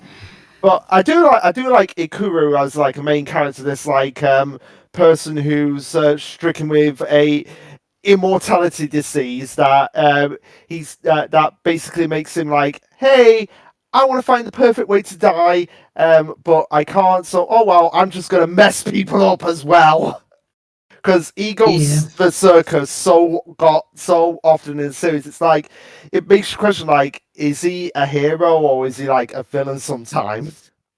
Yeah, it's fun. And I also enjoyed like the first time he got like, let's just say his like I don't know if I want to say Super Saiyan form, but like his transformation, like how they did that. I was like, oh, okay, that's a really clever and fun way to do that kind of thing. But I also like with Dark Doctor, if we're bringing that up, we have to go into the fact that it's one series that like shows that the author like was able to make such a great series about illness because he himself has chronic illness, and for that reason it's been on hiatus like for weeks now, and it's set to still continue to be on hiatus for a good while. And it's pretty sad because I feel like the series was not able to really like gain the traction and story it needs, because like there's going to be a huge arc where we finally get to visit America, and I thought, okay, this was going to be the big arc that like brings a bunch of characters together and have adventures, and the series will like get popular. But then the author got sick in the middle of the prep work for that arc, because we just started getting introduced to like the main villain faction as well before it went on hiatus. Yeah, we got some hints to them, but then and that's unfortunate because it's like I mean, I'm glad that Jump is at least being understanding, and the author was like open enough to share like his health situation. Like most of the time, the kids kept very vague, and we have no idea what's going on. Like, we didn't bring up Ghost Reaper Girl, but God, I missed that series, and we have no idea why it's like on hiatus.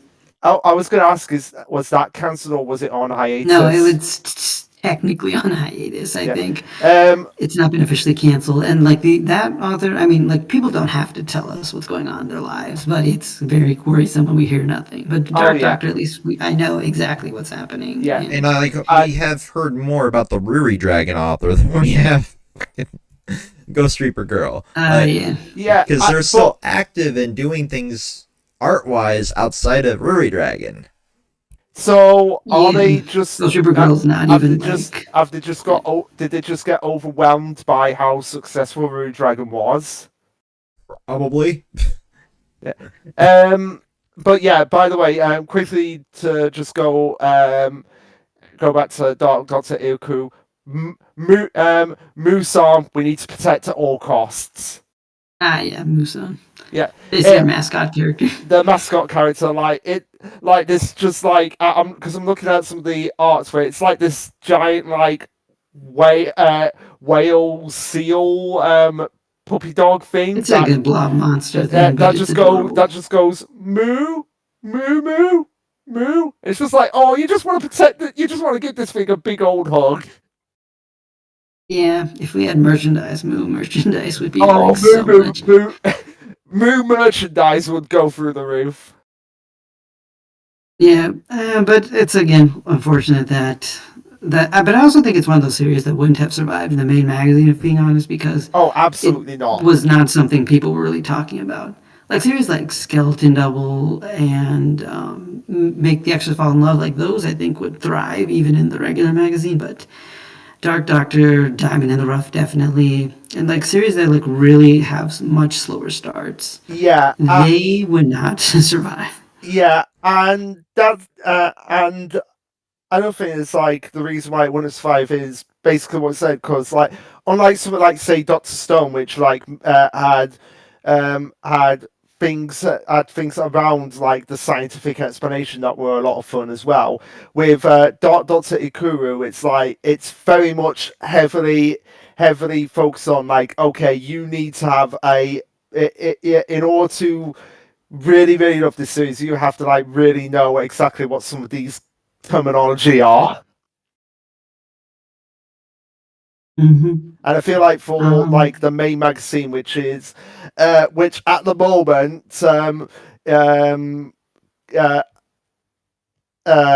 pretty much thriving on just like, we just want our nostalgia for Demon Slayer, I don't think it would have survived.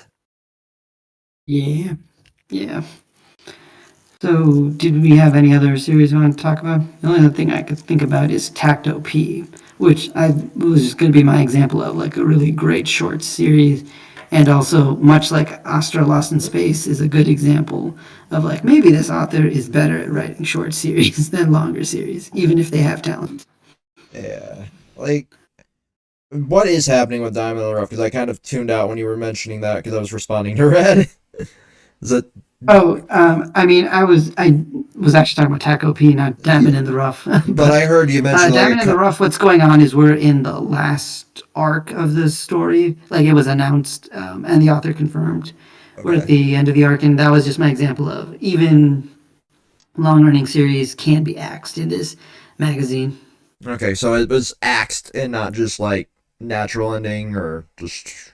Like it feels like it's being given the time to try to naturally end, but it definitely feels like it's being rushed to the end. Like I read the last chapter and it's good, but it's definitely we're bringing all these characters back. We're dealing with the final villain, and then we're just wrapping everything up. Okay, so kind of like it feels natural enough, but it's not. It's definitely had like more story to tell.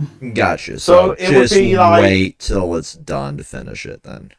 So it would be kind of like, okay, we've got the siblings back together in Mission Yosako family, and then just jumping into Asa, fighting Asa. Yeah, is it that kind much, of thing? Actually, gotcha. Yeah, pretty much that. Except it's also more like if we did the twins training like even faster, where it's like the twins got like some Yozakura version of like let's say hyperbolic time chamber. Yeah, we were going the same place. Yeah. Gotcha. And then they just aged up with like Nanano's stuff, and it's like, okay, we're ready to go fight Asa now. Like if we did all that, I mean, that's not exactly what's happening here, but it's basically what's happening. Which, by the way, Fex, did you manage to get caught up with Mission Yosakura? It's been good. Like I'm caught up with it. I caught up with everything that I was behind besides Black Clover. All right. Because we didn't get your opinion in the Yosakura video. What's your opinion on the time skip? It's good. Like the post time skip. It's good. Like I kind of wish we would have got more like romancy stuff, but it feels like we've kind of come naturally to this time skip. We've, actually done a better job of this than you see in most Shonen Jump series, where like you just rush through a time skip and then we're kind of nearing the end of a story. There's still enough naturally there to tell. Do wish we kind of got a little bit more with the other, agents or whatever you want to call them. Like, which we still might do coming up, right? Because we still need to find out who this Tamaka person really is. Yeah, and that's probably where we'll get that. So, like, good on the author for hiding it, but I still want a bit of the romance between Taiyo and Mutsumi to be in the plot, but it seems like it's kind of just like not there anymore. We're focusing hard on the fucking twins, and we're focusing on the supporting cast more right now. It's just which is weird, but it's weird, but it's good that he's able to do that and it feel natural. Mm-hmm. And we'll probably get the wedding stuff, like fucking. But I don't know. I love it, and I just want more of the pre-time skip too. I kind of guess this is like what early like post-time skip One Piece felt like to a lot of people at that time.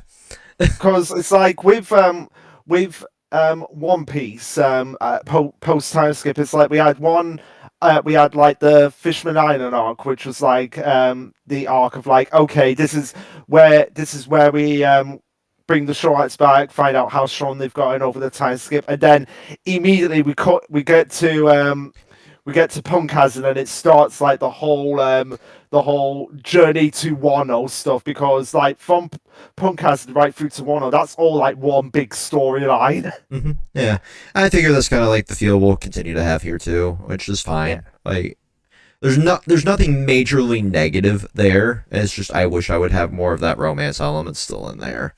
And that's fair. That's fair. Because I was actually, I feel like it did that better than Spyfamily did. And that's fair. Definitely. But I guess transitioning back to Jump Plus. I was just gonna say. Did you want to say something? Yeah, I was just gonna say, just to end those thoughts.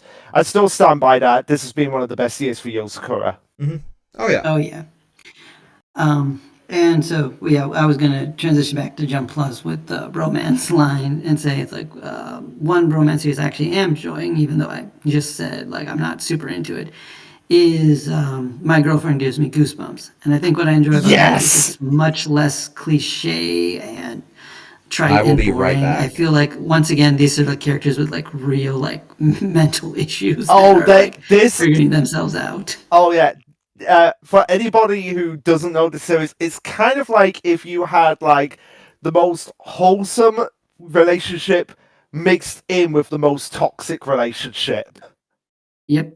And yet somehow it works to the point that you question like, who's the more mentally challenged out of this relationship?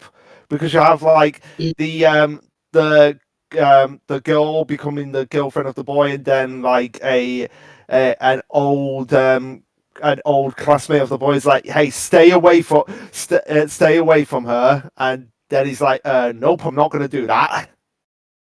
Yeah, because he enjoys the danger, like specifically. Oh my, oh my god! I'm gonna wait until Fetz comes back. I'm gonna hold that thought, but it's pretty much what.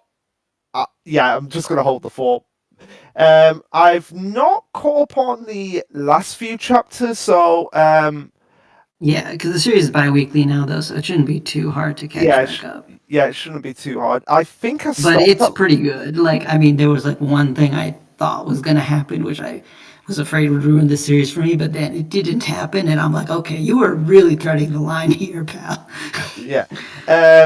But yeah, every time I see these two together, I'm just like, I don't know what's gonna happen next with them because we'll get like a chance where it's like, hey, I wanna come over to your house. It's like, okay, but I'm gonna I'm gonna handcuff you to my bed pole. It's like, what the hell? What have you been watching, girl? Yeah, I mean, there's that, but then there's also just like all those manipulation she does around the people around him that I think is the best. And then, well, in the more recent chapters, well, maybe I shouldn't say because you're not fully Yeah, caught up, so yeah, don't I say won't say it. that. But yeah, like in the newest chapter, that takes a whole new dimension. So yeah, that's a good series if you for people who are like me who don't really like romance, but like I might be willing to try if it's something interesting. I would definitely say that one because it's a very interesting type of romance series. Well, that or Marriage Talks, and I think both are good. And I think that's the other thing Jump Plus has given me, like even for someone who doesn't really like the genre, some series that is suitable to my taste. Yeah, and I think that's a positive we can give Shonen Jump. It's like there's some series in here that normally you you you as a reader wouldn't probably not be into, but it does something different. That it's like and they're allowed to do something different that makes you think like, okay, yeah, this I do enjoy, even though I'm not like the biggest fan of this particular genre. So I've got to give it credit for that. Yeah, I mean, there's another one that's also in that. I didn't really want to bring it up because I'm not like super into this series. I can't even really recommend it. But it's like it has marine biology in it, and I do like science, as you can probably tell from my Dr. Yeah. Stone profile. But it's called. Hang on. Yeah, the Mikane and the Sea Woman. It's basically like a island What like is coming of age that? story. I'm curious. What is that? Like basically the premise is like a kid who lives on an island meets a mermaid and he's like starting to develop feelings for her. But like there's always hinted that there's like a darker story like beneath the surface of what we're seeing and they're starting to dig into that a little bit more here. And I guess like I said, what I don't like is it really hasn't dug into like the darker stuff they keep like teasing, but it's Okay. there. What was it called? Mikane and the Sea Woman. Yeah, I've not. So it might. Oh, there it is. There it is. I've spotted it. Yeah. Okay. And then Osamu recently ended and had an extra chapter. That was a fun little series. I don't know if I can really recommend it, but it was fun for what it was. Yeah. Seems like we got a Anyway, bunch of EX chapters here in the last couple weeks. yeah. Anyway, Fex, going back to my thing that I was going to say about My Girlfriend Gives Me Goosebumps, it has kind of like the if it came to a point where the girl steps on her boyfriend in that series, I'd be the first person to say, "Hey, Fex, you need to read this series." But the thing is, she's not even like promiscuous about things. She's actually pretty still innocent, which is fair because she's a high schooler. So I do want to point that out. But I can see her doing it Yeah. eventually. Well, no, even then, she'll just probably do it like, "Hey, I want to do something that I've never done before. I want to step over someone." Yeah, okay, I can see What? that. What? Yeah. What? What? What? But she's not like Okay, super okay, sexual. Like we've learned that. She's yeah, not like kinky. okay. My Girlfriend Gives Me Goosebumps. If you want an example of the most wholesome but also at the same time most toxic relationship ever, then that's the series for you, Fex. Luke, all you're doing is Yeah, Luke and I describing were my love discussing. life. Well, then there you go. Read that series. I don't need to Yeah, read Luke and I were. what I experience, okay? I'm good It'll there. give you good advice. Okay, fair enough.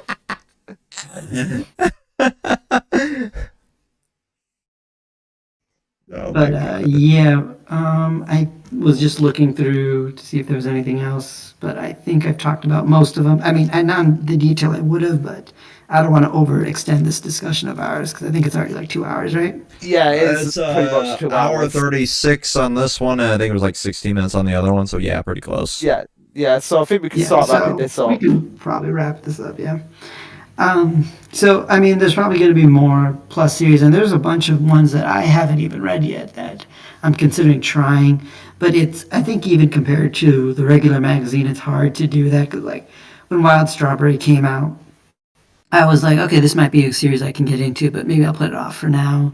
And then there's another new one that's like a comedy action series that I'm like, okay, maybe I'll try that too. So it you can drown a lot into these titles, but especially with the subscription, it's not staying on top risks you having the series fall behind a wall in due time. That essentially is what every subscription relies on, and that's FOMO. And that's a very toxic way to handle content. And I hate calling art content, but it is content. Like you have every film, every show, every like one-off animated short being locked behind a paywall. And the only difference here versus like streaming, like television or animation is like you don't have the Warner Brothers habit of it getting written off as a tax deduction. No mangaka is going to allow their stuff to be treated that way. What you do have the risk of is just like that constant fear of missing out that every other streaming service prides on. And that's the unfortunate reality is like all of these streaming services decided to go with essentially the same thing that K-manga did. And back in the day is just like a ticket model or that's like a fucking paywall. And then Viz is like, you know what? Well, they'll do, or it was Manga Up that did the ticket thing first, I think, and then K-manga did it, and then yeah. Anyway, but there were apps even before that kind of had a similar models, like Comic-Key is like a key system, which is basically just tickets. I've never used Comic-Key, so I didn't even know that was a thing. But like you really kind of do have to kind of monetize this in some capacity to continue to support apps like this. It's just the unfortunate reality of that. Like, the manga industry might be, massively popular and profitable in Japan, but like over here we have, different standards for that. So like having a subscription based side of it just kind of helps with it. And I just don't know how to feel. It's still more economically viable to get into manga than it is like comics. Comics are crazy expensive. Not me eyeballing $150 Spider-Man omnibus right now. Yeah, exactly. Because like, there's so many comic series that are like, especially in IDW, that I really want to get into. But it's like, I'm not going to spend that kind of money, especially when I have so much more entertainment options in general. Read Comic Online, my friend. Read Comic Online. Yeah, I mean, that's basically what I would have to do. But the point is, it's like easier to at least support anime and manga comparatively. And so I think that's all the more reason, like, more manga series should try to do that and like follow. And at least with Manga Plus, they followed the model that they have that's much better than what other competitors are doing. Yep. And so I think they'll still stay on top of the competition pretty easily at this rate. Like, there's very few comics I buy physically. I do a lot of digital stuff through Comixology, and we've been through this before. Yeah. But like, I have and who knows, maybe one day we'll have a discussion on comics once I get more into. Like, I have a soft spot for Spider-Man, and I have a soft spot for X-Men, and that's where I kind of, drop my money. And then, obviously, like, I own all the Sandman omnibuses, which were a son of a bitch to get. I'll bet. But yeah, like... Because even I know Sandman's, like, top-notch stuff. I love Neil Gaiman. Like, I simp for that man, so, like, I had to have them. I was so happy that they got a Netflix adaptation. It is so faithful. I love that. I love that it was basically a one-for-one from the comic. It's so good. I can't wait for season 2. But like, you're right. Like, it's so much easier to drop $12 on a volume of manga than it is to drop like, well, I need this issue and this issue and this issue and this issue that leads into this issue that comics has, and that's like why. Yeah.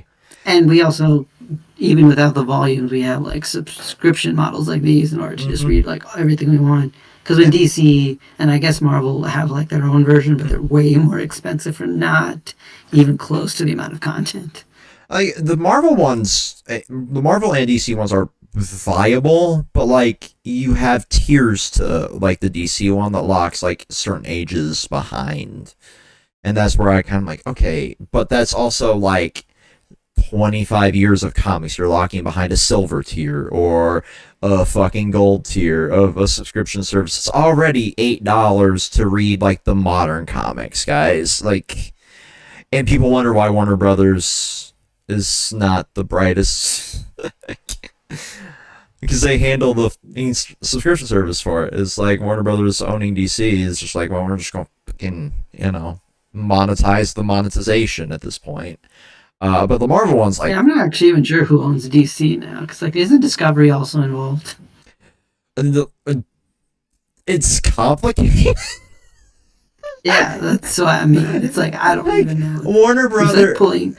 It's like the Embracer Group is what's handling DC at this point, essentially. To break it down in gamer terms. I'm not even joking. Like, a company owns a company that owns a company that owns a company that owns DC. Yeah, I mean, yeah. So, I don't know who's calling what shots anymore. It's Warner Brothers like, that at calls least when I get least. mad at stuff with Sonic, I'm like, yeah, I blame Sega for this. I know who specifically to blame. Yeah. And more specifically, I guess it's Sega Sammy, but because Sammy is like the more scummy company, but that's a whole other story. Yeah, but like it's Warner Brothers that handles a lot of the DC related stuff. It's just AT&T's involved somehow, and Discovery's owned by Warner Brothers because they merged them all into Max, which is the stupidest fucking subscription service name ever. Like, you got me in the door with saying I can get all the HBO shows, but to anybody that never subscribed to HBO Max, I was like, what the fuck is Max? Yeah. Which I never did. I got it for Game of Thrones, and then I was disappointed. Yeah, I originally had it for that too, but yeah, I got back into it for other series, then I dropped it because it's like, yeah, no, it's not enough good stuff. I watched Adventure Time on there recently, and then Fiona and Cake, and then I let it go once Fiona and Cake was done. Yeah, I'll get it. Fair. I'll get it when Harley Quinn comes back. Yeah, that's what I was thinking too, but I'm not sure if I want it just for Harley Quinn as much as I enjoy that. Well, I can't get it for Euphoria. It's another discussion to have. We can have one with cartoons. We did do a lot of cartoon discussions recently. Yeah. On the server. Yeah, it'll be 2025 before Euphoria comes back, so maybe if something else piques my interest there. Yeah. And maybe like talk about like what why the Simpsons needs to end and why. Oh, trust me, I have that on the agenda, like the long-running adult animated sitcom and why it's a curse. All right, yeah. Okay, yeah, that will be. I'll add that to the list. Yeah, I have 2 episodes left of just Archer. On adult sitcoms, because adult animated sitcoms have just so gone down the drain. Because as much as we hate these long-running ones, at least they have like more semblance. Turn myself into a leg, Morty. Morty walks away. Yeah, it's still not even the worst stuff. If you've seen some of the Netflix stuff, it is just hilarious who they'll give money to make stuff, and also watch it just because. Paradise PD comes to TV mind. Is still entertaining. Like, I loved Brickleberry back in the day. Exactly. They gave that team. Yeah, they had Paradise PD recently. Like, I shouldn't even say recently. Like, I think they had 5 seasons of it. And I fucking ate that shit up. Yeah, same. And it's but I mean that's it's not great. But I'm just like, I will consume because it's dumb stoner fun. Yeah. Anyway, I think we've wrapped this up. Yeah, so we definitely over discussed. Yeah, okay. So my final thoughts on the whole Jump Plus fiasco is that if you're gonna create a subscription service, give us all the titles that are on Jump Plus, not just over here, but also in Japan. Yeah, and my thoughts is I'm glad to have like more diversity of different series in different forms and like across the world, like because even the one thing that this app does have over the Shonen Jump app is the fact that you can have comments and discussions, which we didn't really even talk about. But I always enjoy seeing what people are saying there. Because like outside of like other social media sites, it's a great way to see it's like what are people's thoughts on this series and this chapter. And I also find just so many theories doing that as well. So I think as a whole, I still enjoy Jump Plus and Manga Plus, but I am hoping to see it improve now that it has cash outside of its ads, because it should improve if they're asking for payment. That should be just the default statement. Yeah. And I think we didn't even talk about the creator program, but I'm not too familiar with that aspect. I haven't dove too far into that either, so that's why I kind of left out of the discussion. Yeah, maybe. I know there's a certain dog series on the creator side of it that drove up a lot of controversy. I'm not going to say the title of it. You know what it is. That was a meme online for the longest time. And that somehow got on the creator side, and that's about all my knowledge of the creator program. All right. And any closing thoughts, folks? I'm kind of conflicted in this whole subscription model because, like Luke said, and you've said countless times, like the diving into different tiers of things is kind of where, for different regions and for different, like, this program you can have this many titles, and this thing you can have this many titles. I'm not a fan of that. And I also don't like the fact that you can't read entire series once without paying for it now. But I do think this will lead to better quality of the app itself, and maybe, drive up, like, okay, well, we can add these more titles now because we have more funding. But at the same time, like, there's so much that really needs to improve for this app, and this is going to be said for a lot of apps in general, to make it viable for me to subscribe to a third service or a fourth service for the same type of content when I can get it online. And I know I'm the biggest hypocrite on the planet when it comes to things like that, because I'm always like, support the official release, but when the official release paywalls its paywall, not really a good look. Yeah. But then on top of that, region locking stuff, not as absurd as much as K-manga, but it's like a whole other level of wall. And that really limits the discoverability of some series, and that also can hurt the creator of said series, not having it easily accessible worldwide. That's why I do think that piracy will never fully go away, because that helps fund and fuel a lot of this fandom. Because, like, if I can't read series X or Y over here in country Z, I'm going to go out and pirate it if, people keep hyping it up. That's just how the world works. To be clear, I think even the people who are doing fan translation works, I shouldn't say, like, some of them are just doing it for the clout. Because I have seen the argument, it's like these guys could be focusing on less discovered series rather than trying to leak out like stuff before officials come. But a lot of them do just want to have official supports. A lot of the small series I follow, they stopped being fan translated as soon as the series was more accessible to people. Like Witch Hat or Ranger Reject are two of the big notable ones for that. Yeah, although Ranger Reject, they did kind of come back because game manga is not that great. Yeah. And I'm glad it did. That gave me a chance to get caught up with that again. So, because I was not, I was not dealing with that shit. But yeah, like that's like, I guess, my most concise closing thoughts as we approach 2 hours and 10 minutes. So until the next podcast, peace.